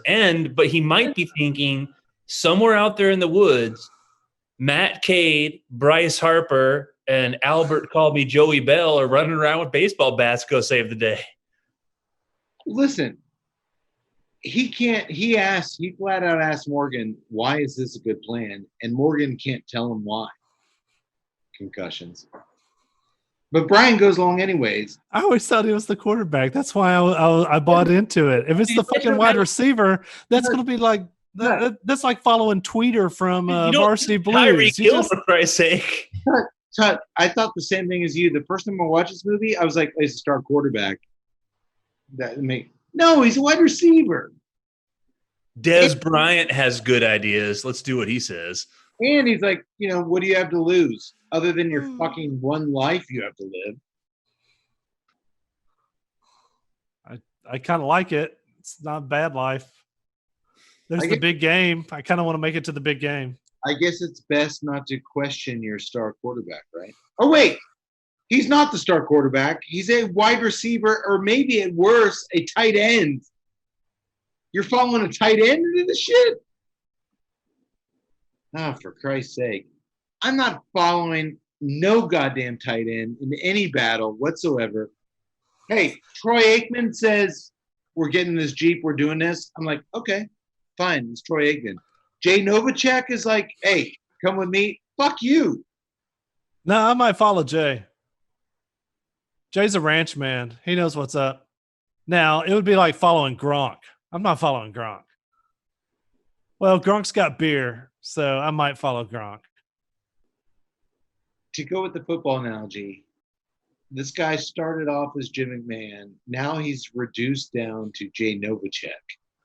Hey, do not disparage Jay Novacek. Jay Novacek was a great, great tight end. Yeah, who the hell is following him to fight some giant fucking bunnies? Nobody. Come on, Jay. It's just you and me in this open air Jeep. Let's go. I'm not following any tight end. Well, they find the toy RV covered with approximately 1 million rats. So guess what? They turn the Jeep around and head back to the farm. TNCC style. You know what? This was a bad idea. Let's go back. Speaking of the farm, Jack has used this extra time to grab every empty mason jar in the pantry and old milk bucket, and he's filling them all with the bubbly news. I have to have it. I have to have it all. I can't get enough of this stuff. Lorna tells him that the pregnant chick is sick and needs help, but he doesn't give a shit as his eyes are filled with only dollar signs. Do you know what this food is worth? You could wipe your ass with $100 bills and flush it without even counting it. Oh, and we could feed the starving children too. Think of the kids. I'm still trying to win Lorna over there with the kid. Lorna's disgusted by him. His love for money is so strong, it's usurping his fear of the incoming rats. If I had a plethora of $100 bills, you know what I would happily spend them on, boys? What's that? Glad you asked that. I would spend them on the highly unique artisanal Pappy Van Winkle's Family Reserve Barrel Fermented Cigar from Drew Estate. This unique stogie is a long filler premium cigar rolled in limited quantities at La Gran Fabrica Drew Estate in Esteli, Nicaragua. You actually been there. I have. It's beautiful. Deep barrel fermentation is the key process that makes this expression vastly different from anything else in the market. Hand-selected leaves from Kentucky are packed into small torquettes or bundles of tobaccos, to you noobs, which are then loaded strategically into oak bourbon barrels. Water is then added, while immense pressure is applied to the torquettes via railroad jacks. Not car jacks. Not truck jacks. Not Volkswagen Beetle jacks. Not Wolfman jacks. Railroad jacks. The tobacco is removed 2-3 times per year, shaken out violently, then repacked. The total process of fermentation takes 12 to 18 months, leaving a truly unique flavor profile and aroma. The Pappy Van Winkle's Family Reserve Barrel Fermented is now available at every brick and mortar Drew Diplomat retailer everywhere. And if you want to smoke the very unique trademark pig-sized cigar, head over to pappyco.com, as they are the only place you will find it. It is my personal favorite expression of the blend. I encourage you, if you're at all interested in American tobacco and what it can become, interesting things you can do with it, try the Pappy Pig, because that's it. If I had fistfuls of $100 bills, I would definitely go to pappyco.com. I would get some nice Pappy Van Winkle, and then I would definitely get the pig vitola of the Pappy Van Winkle cigar. You And cannot buy the Pappy Van Winkle bourbon on the website.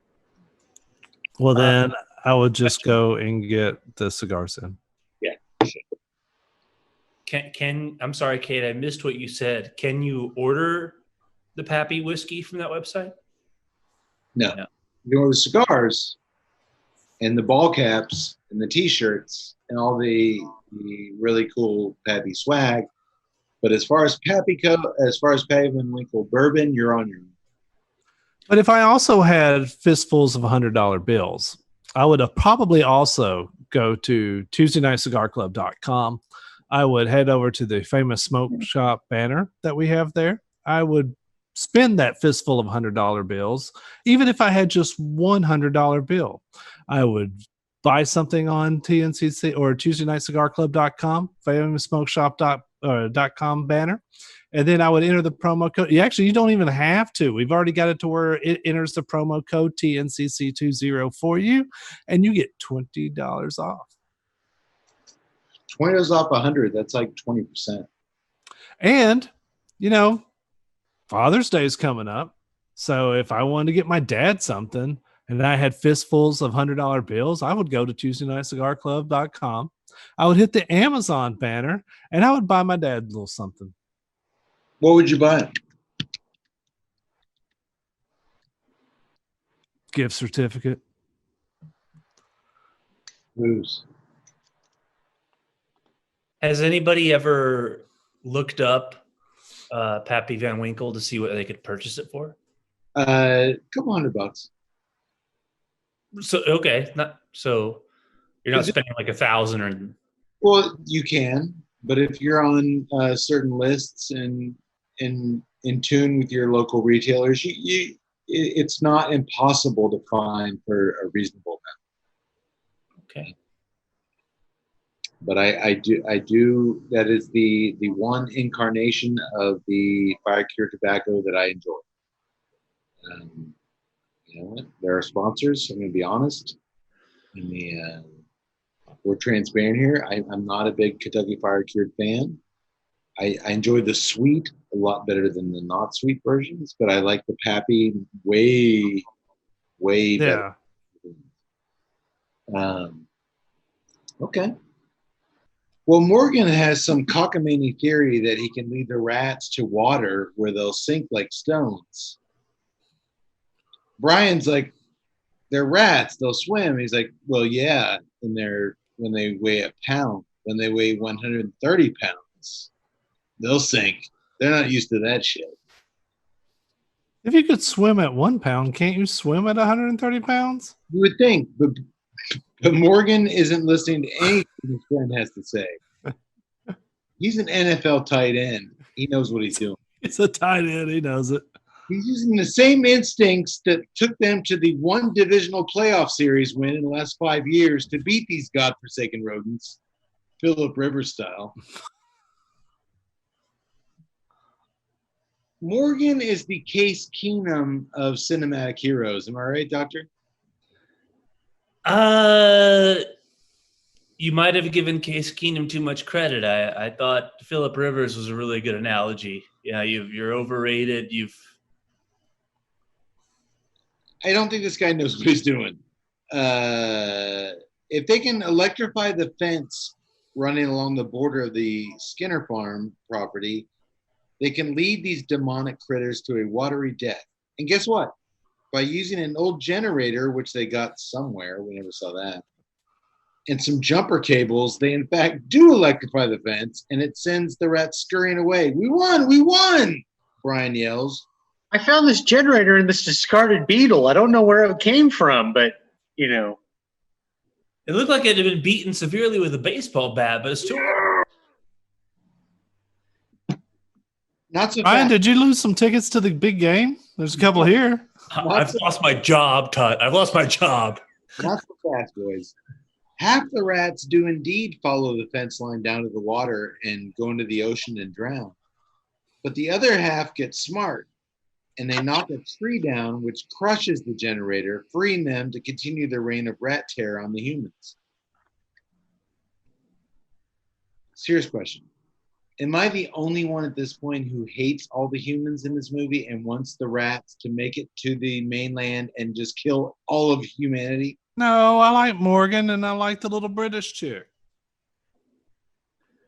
I think that one of the reasons I enjoy this movie is that a good yarn, whether it's a creature feature, action movie, or whatever, puts you as a viewer in the place of the protagonist.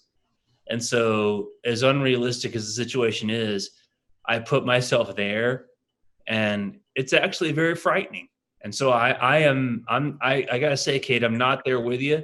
I'm kind of looking at it myself as being there, like Tut said, with Morgan, with Brian, with Lorna, even with Mr. Bensington, and thinking, how can I possibly get out of this situation? Like me, if I were there, if this were real, how would I react? What would be the best situation? Hey. Morgan doesn't make some great decisions, but I'm there, like thinking, how can I get out of it? Well, Doctor, that we watch so many creature features over the last 30 years. That is the ultimate goal you want, is something to put you in their place to where you feel that moment and what would you do, and you compare it against what they're doing. Where I differ from you guys is I hated Morgan. I hated everybody. And I was like, you know what? Maybe better off if the rats just killed it.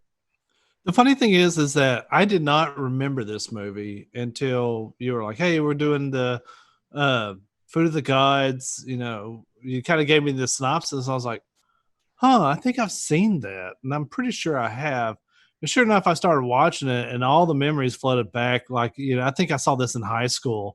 And I really liked it back in high school. I thought it was a good movie back then, and all those memories came back. And I think that's why I'm a little bit softer on it, is that I'm seeing it through the eyes of 17, 16-year-old type. Nostalgia plays a big part, and I think maybe I'm not gonna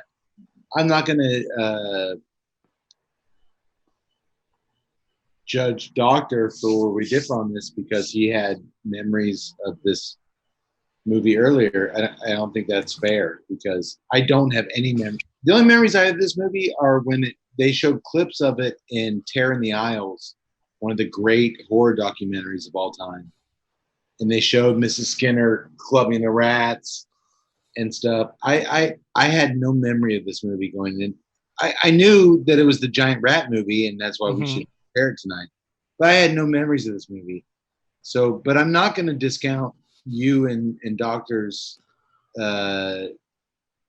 memories of this playing into your, favorable view of it, because that goes a long way. It sure should. That counts.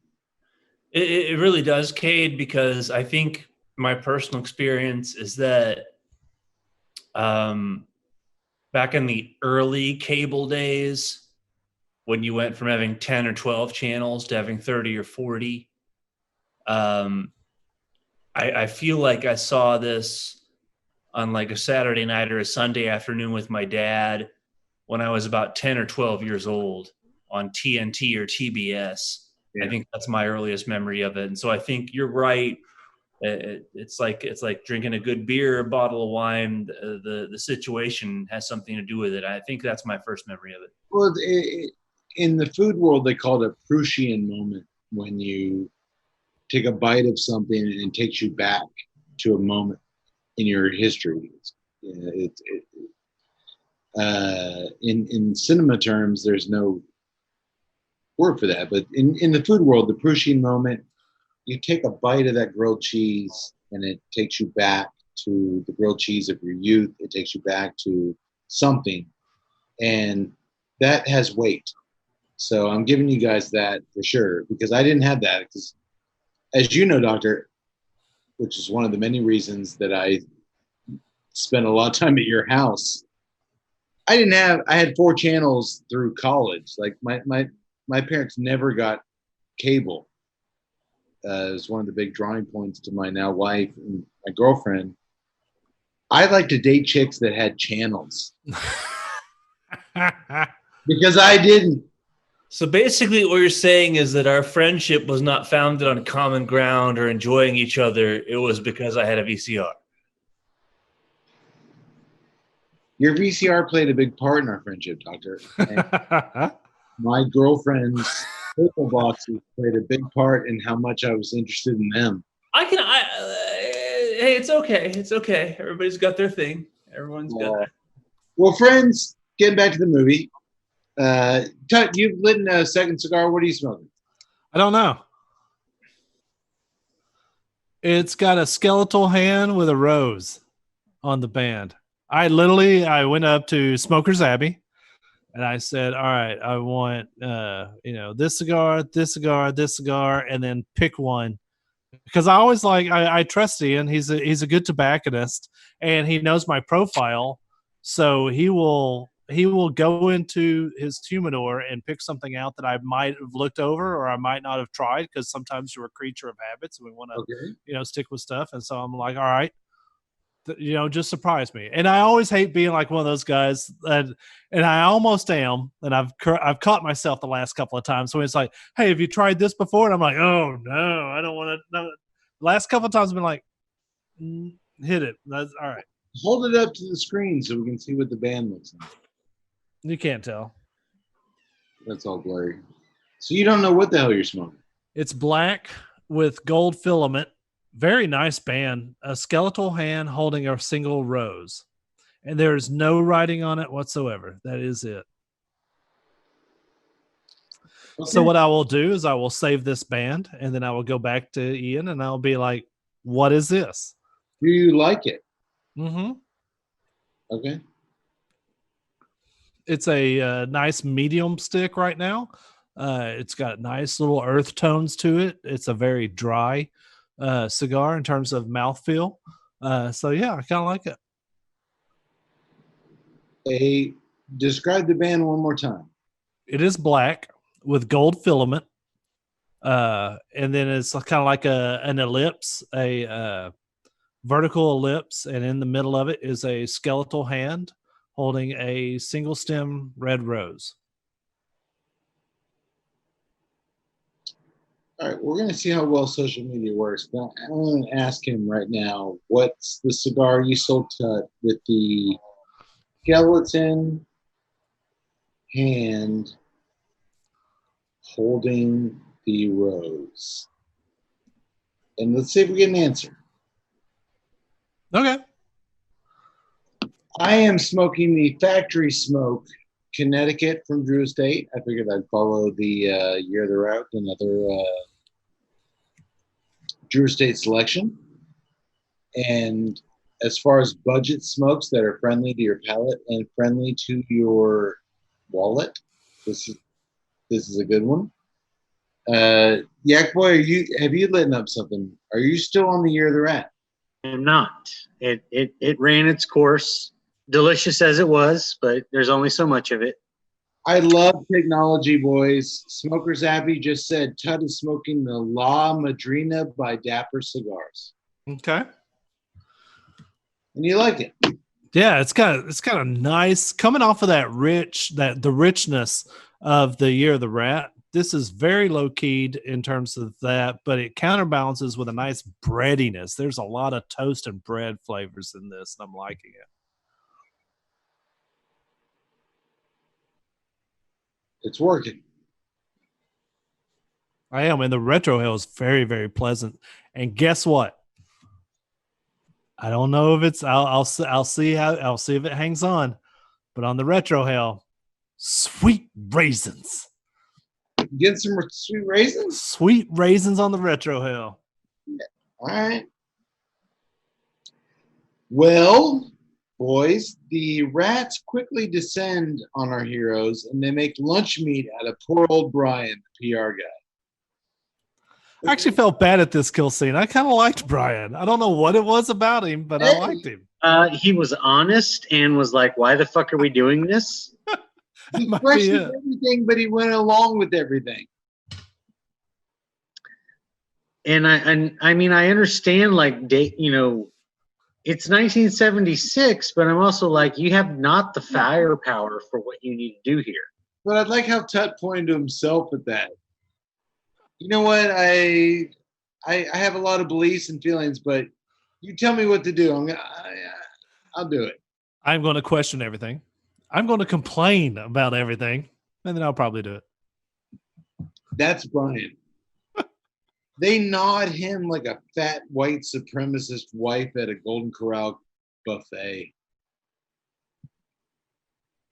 I'm not sure I understand the analogy, but hey, we're going to run with it. All right, yeah. This is the movie to do that with.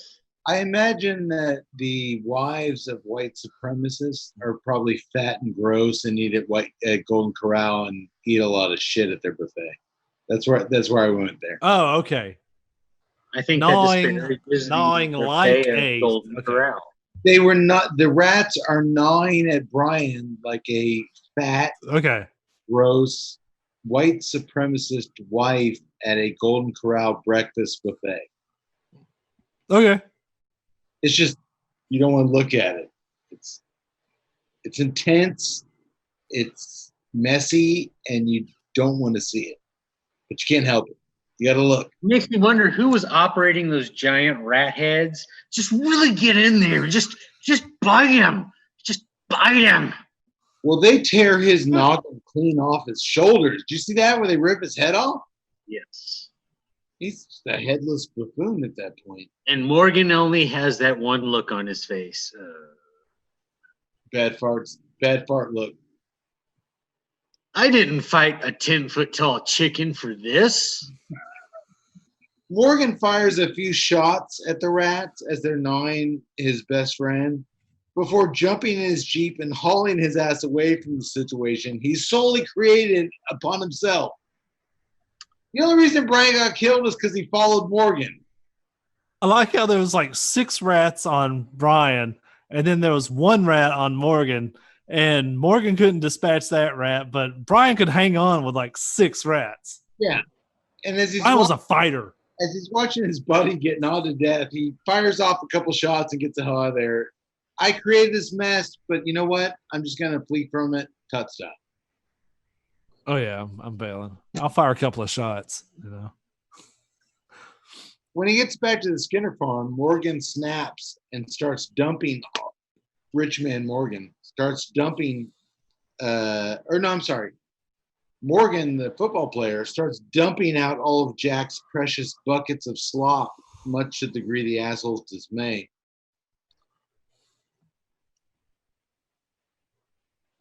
Jack has filled all this shit with the prized ooze, and Morgan just starts dumping it.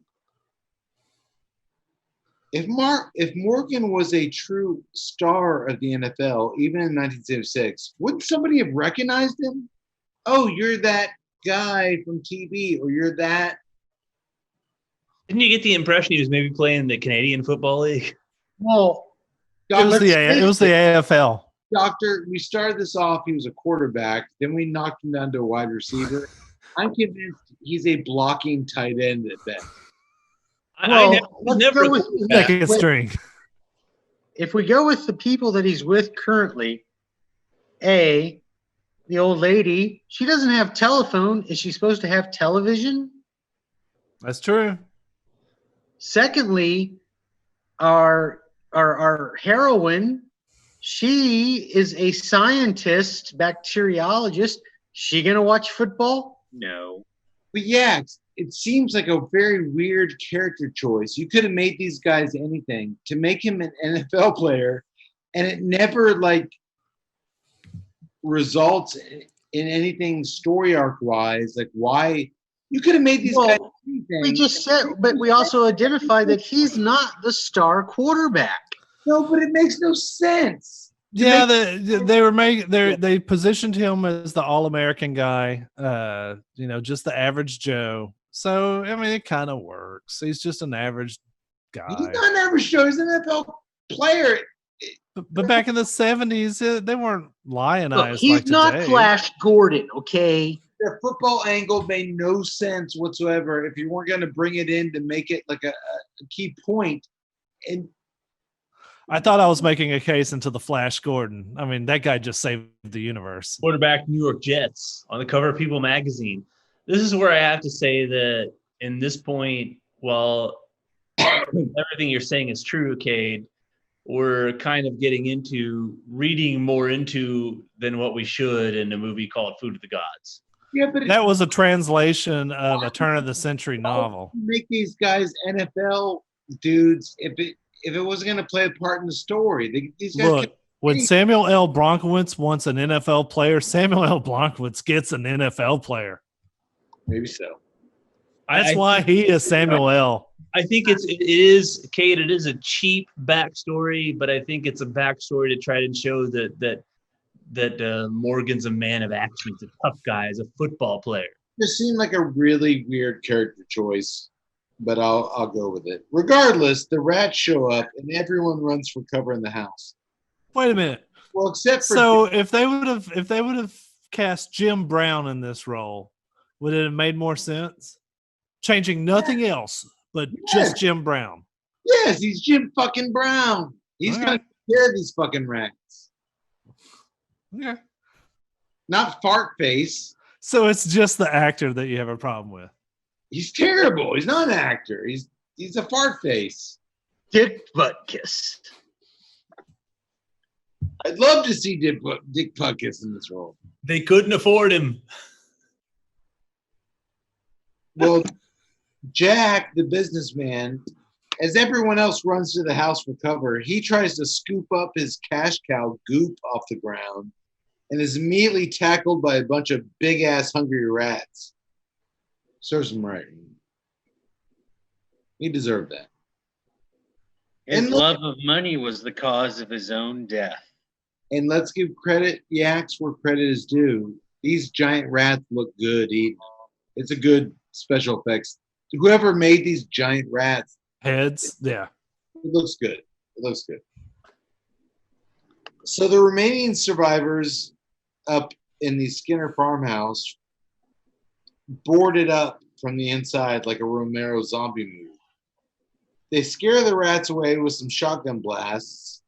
Even an eerily calm Lorna, she never really gets upset in this thing, starts blasting them. But Morgan knows this won't last.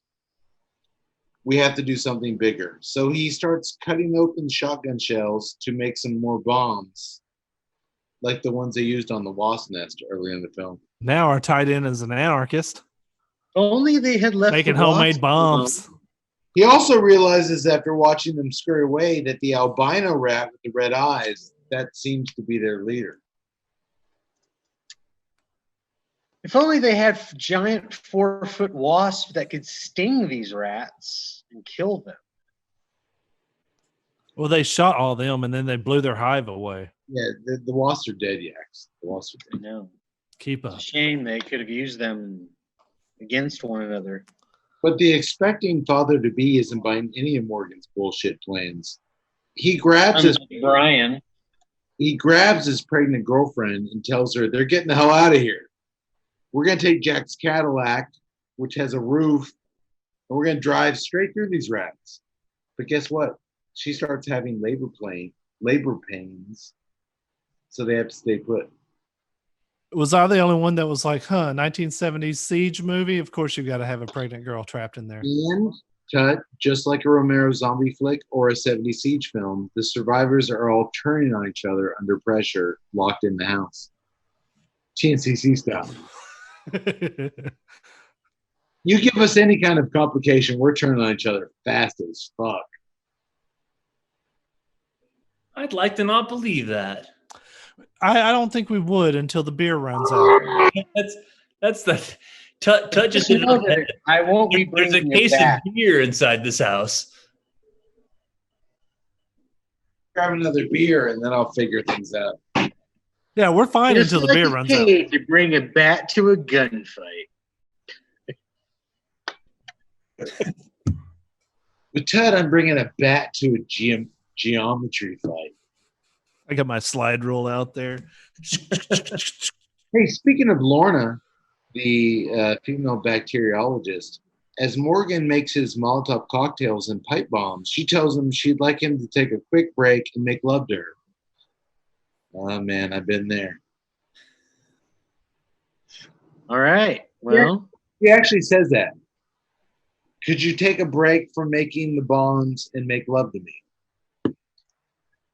I understand you guys haven't been there. It's a weird situation. It's a weird context to be in an intense pressure cooker situation.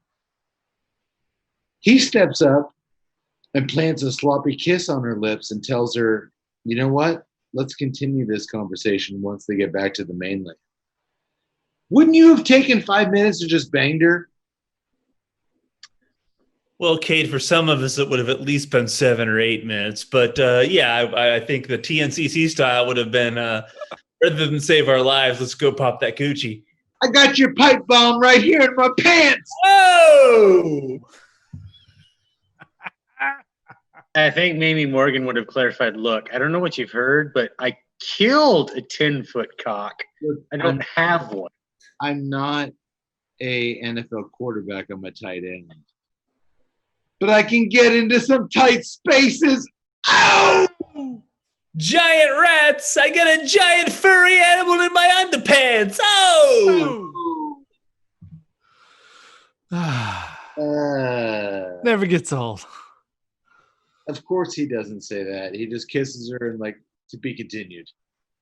So we're going to recast this movie with Dice Clay as Morgan? Oh, man. I've been No, running Dice fly Clay pattern should be all week. Now it's time Brian. to get into my fly. Oh! I'll break the dam and then I'll break your hymen, honey. Ow! Oh.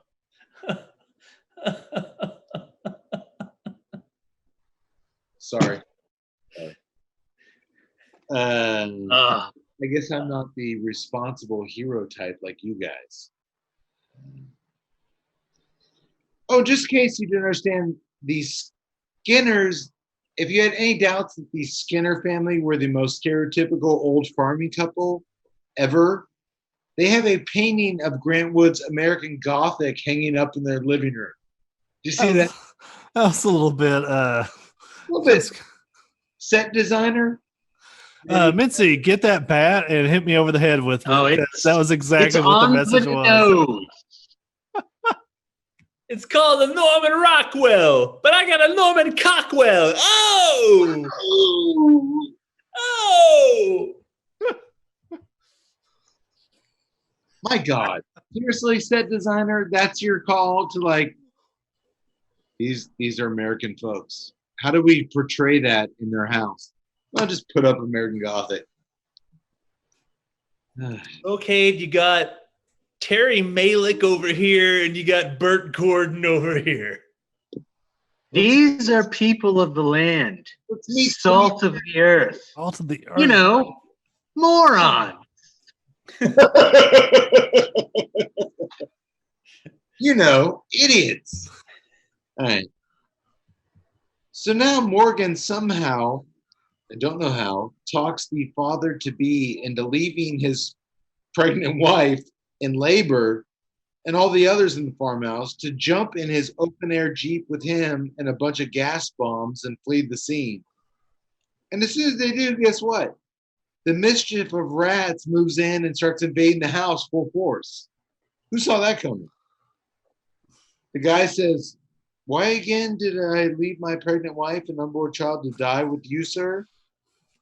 I'm a second string blocking tight end, and I told you. This is why I think he's a quarterback, because he's got it.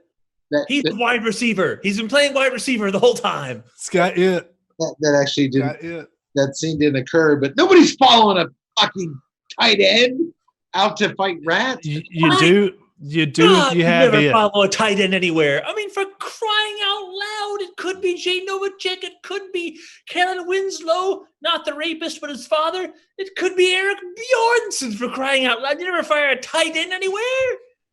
Good God, man. If you have it. Tight ends don't have it, Mr. Tuttle. Tight ends don't have it.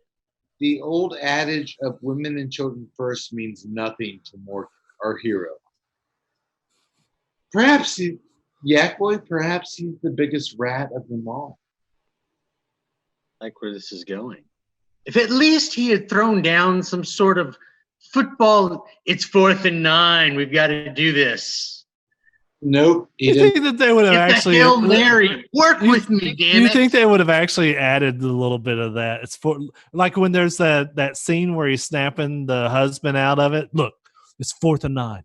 The team is it's your call. No, he doesn't do that.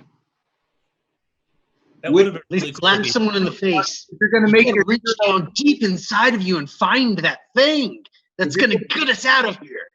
If you're going to make our heroes NFL players, maybe you should think about bringing that shit into it at some point. CFL. They're CFL players, Kate. Well, I'm Morgan, and I play wide receiver for the Edmonton Eskimos. I still say the biggest asshole is Jack, the businessman, but Morgan's not far behind. Morgan's a good guy. So a big-ass rat gnaws its way through the kitchen window, and Mrs. Skinner gives it a few good whacks with a cleaver before she's simply overpowered and eaten up alive by the bloodthirsty rodent. She looks like she gives up in the scene. You know why she does that? Because finally she gets to be back in heaven with her husband. That's all she cares about. That's a sweet scene. Yeah. So it's up to the horny female bacteriologist, Lorna, to deliver the baby all by herself. Doctor, have you ever worked side by side in all your medical ventures with a horny female bacteriologist? Well, Mr. Cade, I'm glad you asked me that question. At one time, I did have the privilege of working with a bacteriologist who was quite horny. And I'm not sure where I'm going with this, but yes, she was immersed in her studies. I was immersed in mine, which included the bacteriology of her underpants. And I just think that in situations like this, it's hard to judge the characters for what they're doing because, my God, man, it's just far too early to tell how things are going to turn out. That's fair. That's fair. Summer night. Follow-up question, doctor. Have you ever delivered a baby? A human baby or a rat baby? Both? I think it is in my best interest, both personally and professionally, if I decline to answer this question. Doctor, I've never delivered a baby of any kind. That's not my forte. doctor, if you ever delivered a rat baby, could it ever assimilate into society and have any kind of constructive, productive life beyond what we have ever imagined?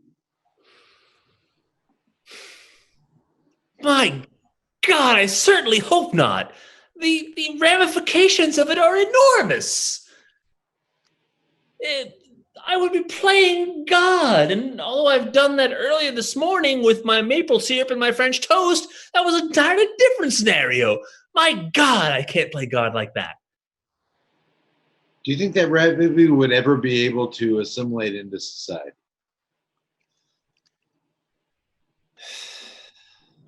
I'm afraid, Mr. Cade, it's far too early to tell. He said it. That's on record. Morgan and the other dude take a couple of pipe bombs. Here's how you take out that rat baby. Oh, sorry. Doctor. He raised his baseball bat to you listening on YouTube. Morgan and the other dude take a couple of pipe bombs and blow the nearby dam. Mrs. Skinner, God rest her soul, told Morgan there was a water dam nearby. And a bunch of fake-ass looking water starts roaming across the countryside. My question is, they had all these miniatures of the house and the woods and everything. Couldn't they just put some real water through that? Like, this water looks so fake. Superimposed. It's projected on the landscape. It looks terrible. Did anybody else think this was Up the Creek style when it crashes into the house at the end? Big time. I did not. No, because that was done well. That was actually done better than this. Sorry. As the mischief of rats gnaw their way at the miniature replica of the farmhouse, Lorna is rocking this baby delivery. She's delivering a baby, and guess what? It's a boy. Will they be saved just in the nick of time from the roaring fake flood waters? No, I'm asking you guys, will they? What if it had been a rat boy that had been Yes, born? they will. I was drunk when I watched this scene. I don't remember. Will they be saved? Nah, Yes. I think so. Okay. Yes, they will. Of course they were, because there was a sequel. Yes, they were saved. The fellas show back up right before the waters crashed down the house. Seriously, Morgan made like 1,000 bombs and used like 3 of them. Dude, he made like so many fucking pipe bombs and only used 3 of them. Never know when you're going to need them. They all race upstairs as the flood waters wash away and drown the rats, all according to plan. Okay, best special effects shot of the entire film is right now as the survivors gather outside on a small upstairs deck. Yeah. Water rises and the rats all drop off the house and drown all around. That shit looked fantastic. With them, It did. with the humans up on the deck and the rats crawling on the house and falling off. That shit looked great. Yeah, the translation actually worked pretty good. That weak ass little wooden dam, apparently, that they blew. I love the fact that they're like, we're going to blow the dam. And you're thinking like Hoover Dam? No, it was about like 6-foot dam. Tut, it was your backyard fence. No. But apparently it held back Niagara. They blew No. that and literally 50 million gallons of water flooded this. Oh, and the leader, albino rat, makes a final stand on the rooftop, but Morgan bludgeons him, or her. We didn't know it. It was a him. He had balls. Did you see the balls? I did. His I guess if giant you're- rat balls. I guess if you're looking for that kind of thing. Cody saw him. He was looking for him. It's called a mischief of balls. Well, My Morgan, balls have mischief. my balls have mischief in 5 years. Ow! Albino.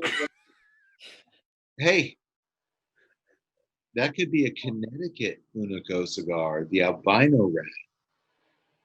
And if it is, I like copy, a cigar called The Mischief of My Balls. copyright 2020 Tuesday Night Cigar Club.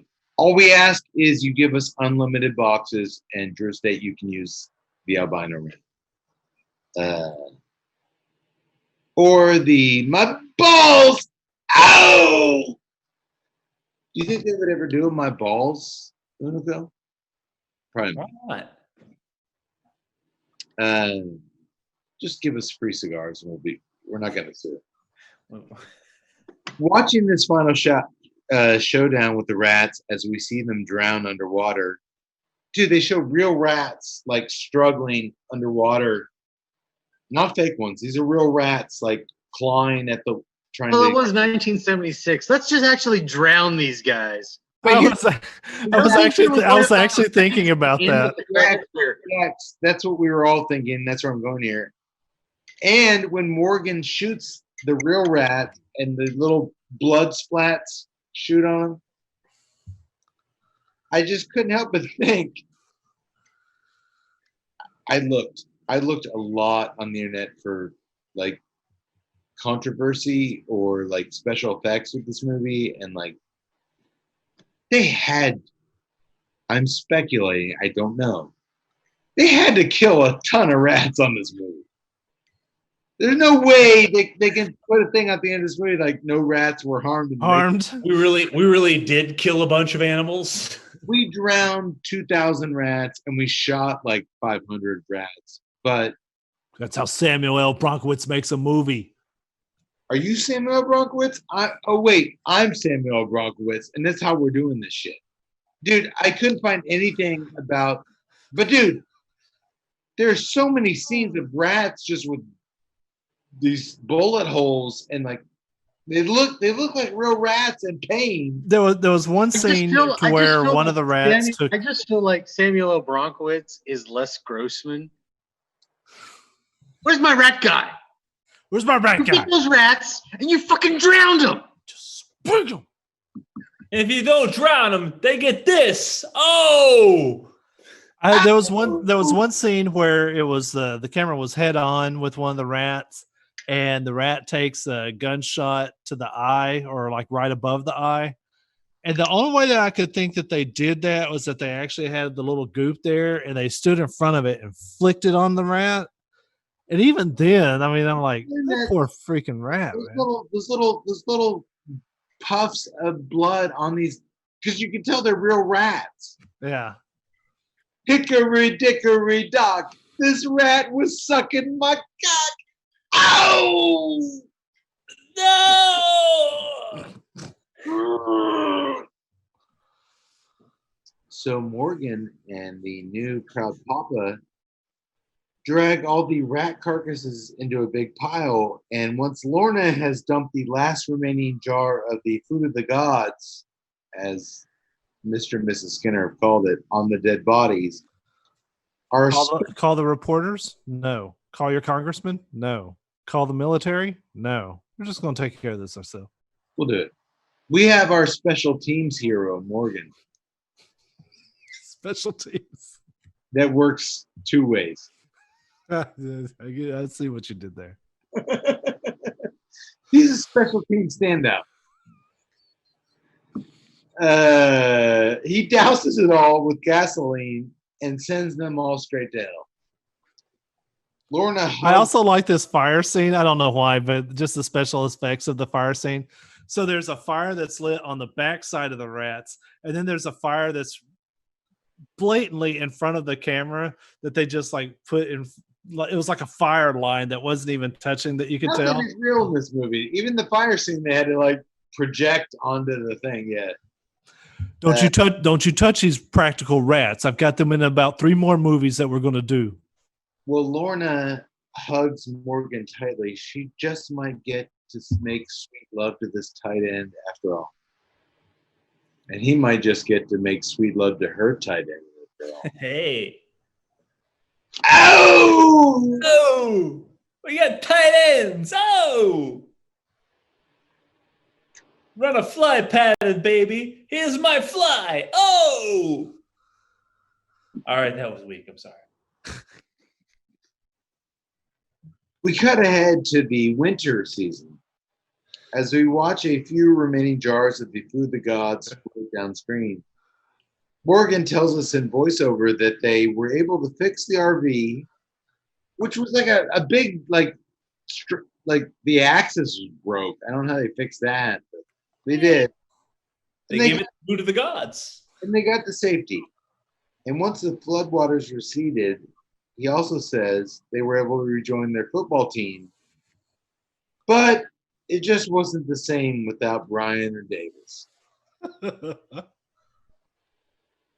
Our defense wasn't the same without the 46-year-old linebacker. Every team needs a thumper, man. Well, I read a book about the 86 Mets. It kind of makes sense. But his father was right. The land rebelled much worse than he could ever have imagined.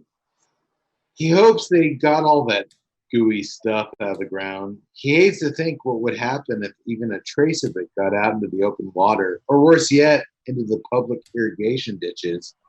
As we see it, cut to being swept into the open water and the irrigation ditches. We then cut to some dairy cows drinking from the water where the food of the god bottles have washed up on shore. Then we cut to the cows being milked by automated machines. I'm going to regret this being on film already. Yeah. You just do what you need to do. We understand. Oh, yeah. Take us home, you degenerate milker. Then we cut to some school-aged children drinking their daily glass of delicious milk in the classroom. Remember what we learned earlier from Miss Skinner. The food of the gods only affects the young. And the young eat the old. So I'm also happy that they actually have one ethnic person in the entire movie, and it's one of the kids drinking milk. So we freeze frame on a cute little white girl, kindergarten girl, drinking her fresh milk, so yummy. Dun, dun, dun. We freeze on her drinking that milk. I love me a good old nihilistic ending. The fucking end. This is like the ending of the thing with Kurt Russell and Keith David. Well, I'm just waiting. I was just waiting for now. At this point, I'm waiting for the camera to pan over slowly, and it's just you standing there. Cade bashes in the heads of all the elementary school children. She goes to drink her milk, and I'm just, dude. I love bad endings as far as like we're all fucked endings. The thing If is, it fits. in my mind, the thing ending is the most nihilistic ending. Like, you know what, we're gonna just sit here a little while, but you know damn well that either Keith David or Kurt Russell is infected with the thing, and they're gonna kill the entire population of the earth. And when they freeze on that little girl drinking that milk, you know we're done for. Whatever that goop coming out of the ground was, it's gonna kill us all. Well, I'm just a sucker for smart sequences, and I thought the goop in the river to the cow to the milk to the kid. I just like that little sequence. Now, it felt a little bit out of place because this movie was kind of dumb, but I thought that was a very smart little sequence there. I think anything you thought this movie was done was strictly due to the dumb-faced, part-faced actor that played Morgan. When your hero's an idiot, and you're gonna have that thought. It'd be interesting to actually go and read this. I haven't read this book either. I'd kind of like to read the original version of it. I'm gonna I'd say- read it now. See, I was about to say that I say that knowing full well that I'll talk about it, but I'll never read it. I'm gonna read it. I'll come back with a report. I think, first of all, Cade, we got a disagreement. Marjo Gortner, he ain't Jack Nicholson. Okay, I agreed, but I thought he fit the role for this movie, and that it's Burt Gordon who did Empire of the Ants that you talked about in the introduction.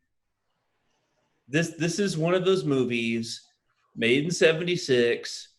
I want to read the story because I'm sure it's very loosely adapted from H.G. Wells' story from 1904. This is a creature feature coming out in the wake of Jaws. H.G. Wells involved the NFL in. H.G. Wells had nothing to do with it. Really, the football didn't have anything to do with it. It was kind of a framing device.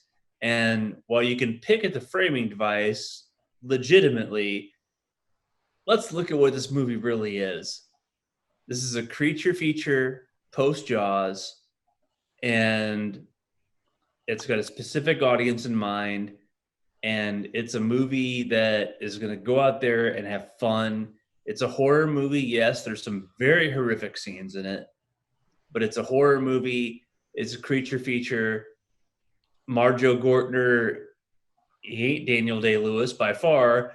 He fits the mold for this movie, which is what it's supposed to be. This is supposed to be a creature feature movie with scary scenes, with scary kills, with the effects and, rudimentary as they are now in 2020. They worked then, and it kind of works. It's a fun movie. I very much enjoy this movie. Quick question. You said that you had no prior experience to this other than your favorite horror documentary. What was the context of this movie in that horror documentary?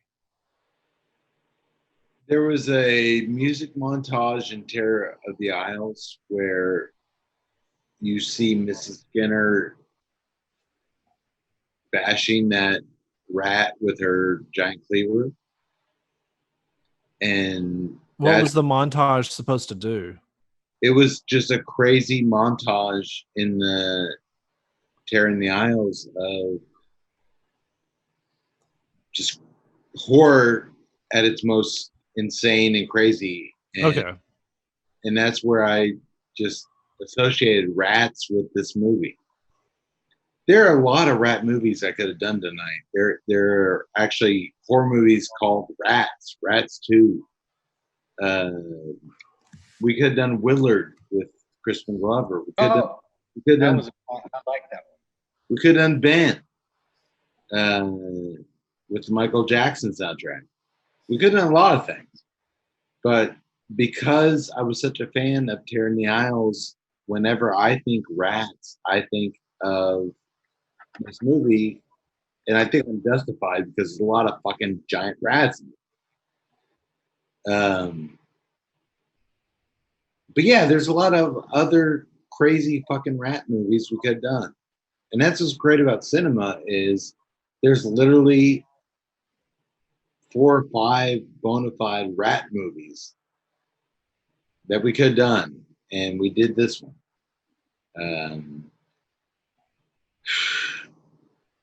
Maybe we had a better time with Willard or Ben or I don't think so. Yeah, I'm going with no. I mean, I want to hear everyone else's opinion, but I'm going with no. I think I picked the right one. I believe absolutely 100% that you did. This is a fun movie, and there are certain things that we've picked apart, which is what we're going to do because we want to give the people that are going to watch our show all the nuances of it. But this literally is one of those movies. Take it for what it is. This is not Schindler's List. It's Food of the Gods. I mean, am I wrong? I mean, does anybody have a dissenting opinion on that? No, you're not wrong. I mean,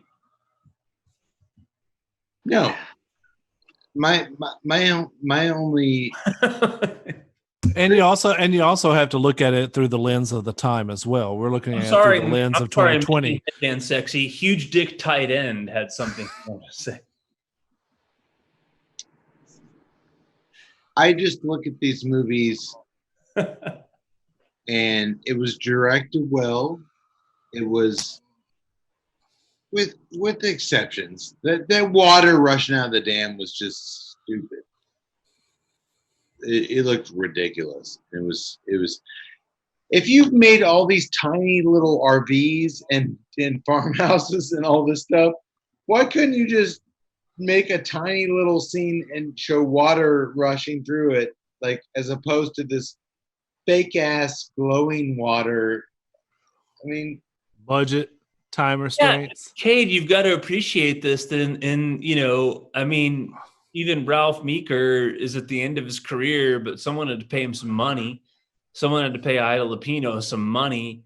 I mean, how much can you do? I mean, in the context of what this movie wants to be and what it's trying to be, it all works for me. I mean, yeah, we can nitpick a lot of these things, but when you really look at the context of what it wants to be, it succeeds. Doc, I'm with you, and I will give this movie, for what it was and what it tried to do and how it accomplished it, a thumbs up.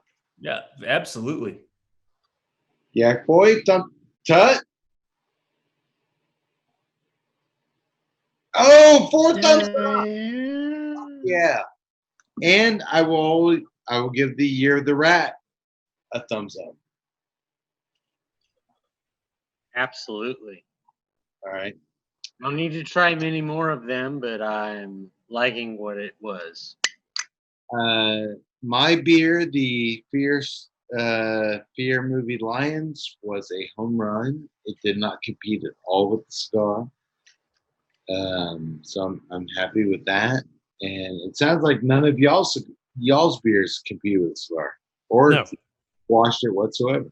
No, I look forward to November when I can try my triple again. Okay. Well, it sounds to me like we had a successful show. We had a good cigar. We had a damn good several beer pairings. A lot of IPAs. The triple seemed to work well. I'm going to give a little leeway here because the doctor didn't have the cigar, but I think we nailed it. And I think we all just gave that movie 4 thumbs up. So we're good. Tut, give us some links. Oh man, show us some love. Hit us at on Twitter at TNCC Cast. Definitely follow us on Instagram. You can even see the real Richard Grieco like our stuff, man. It's pretty awesome. You can follow us at TNCC_podcast. Join us on Facebook, Tuesday Night Cigar Club. Hit us up on YouTube, Tuesday Night Cigar Club. Hey, if you're going to buy your father something for Father's Day, buy my dad some booze on Amazon. Go to TuesdayNightCigarClub.com. Hit the Amazon banner. Do your shopping from there. Also, if you're going to buy some cigars, go to TuesdayNightCigarClub.com. Hit the famous smoke shop banner. Do your shopping from there. If you spend $100, you're going to get $20 back. That's 20% off. Missed anything? You came in with a fury there. Yeah. I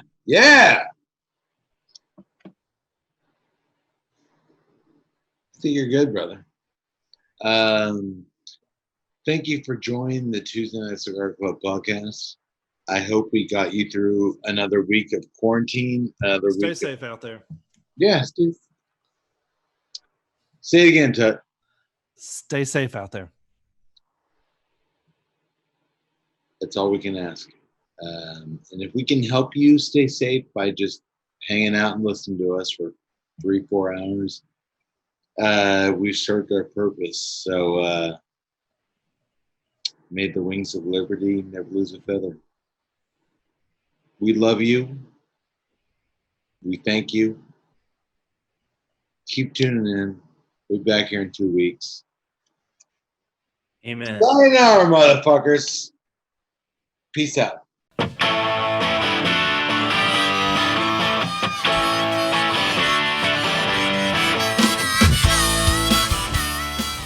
To learn more about the time I read the Chinese calendar a little too literally and decided to celebrate the Year of the Cock with my rooster hanging out at the Hunan Garden restaurant in Pasadena, California, well, you'll just have to file a Freedom of Information request to access those sealed files. But here's a tip. Next time you're at the Hunan Garden buffet, you might want to avoid the green beans. You're welcome, folks. Anywho, to learn more about the cigars enjoyed on tonight's episode, you can visit drewestate.com. For more on O'Brien's Irish Pub, the live music leader in Central Texas, please visit o'brienstemple.com and download their free smartphone app, where you'll find full beer listings including over 40 on tap, menu information, and a calendar of upcoming live events. To listen and purchase music heard on tonight's program, check out www.fritzbeermusic.com.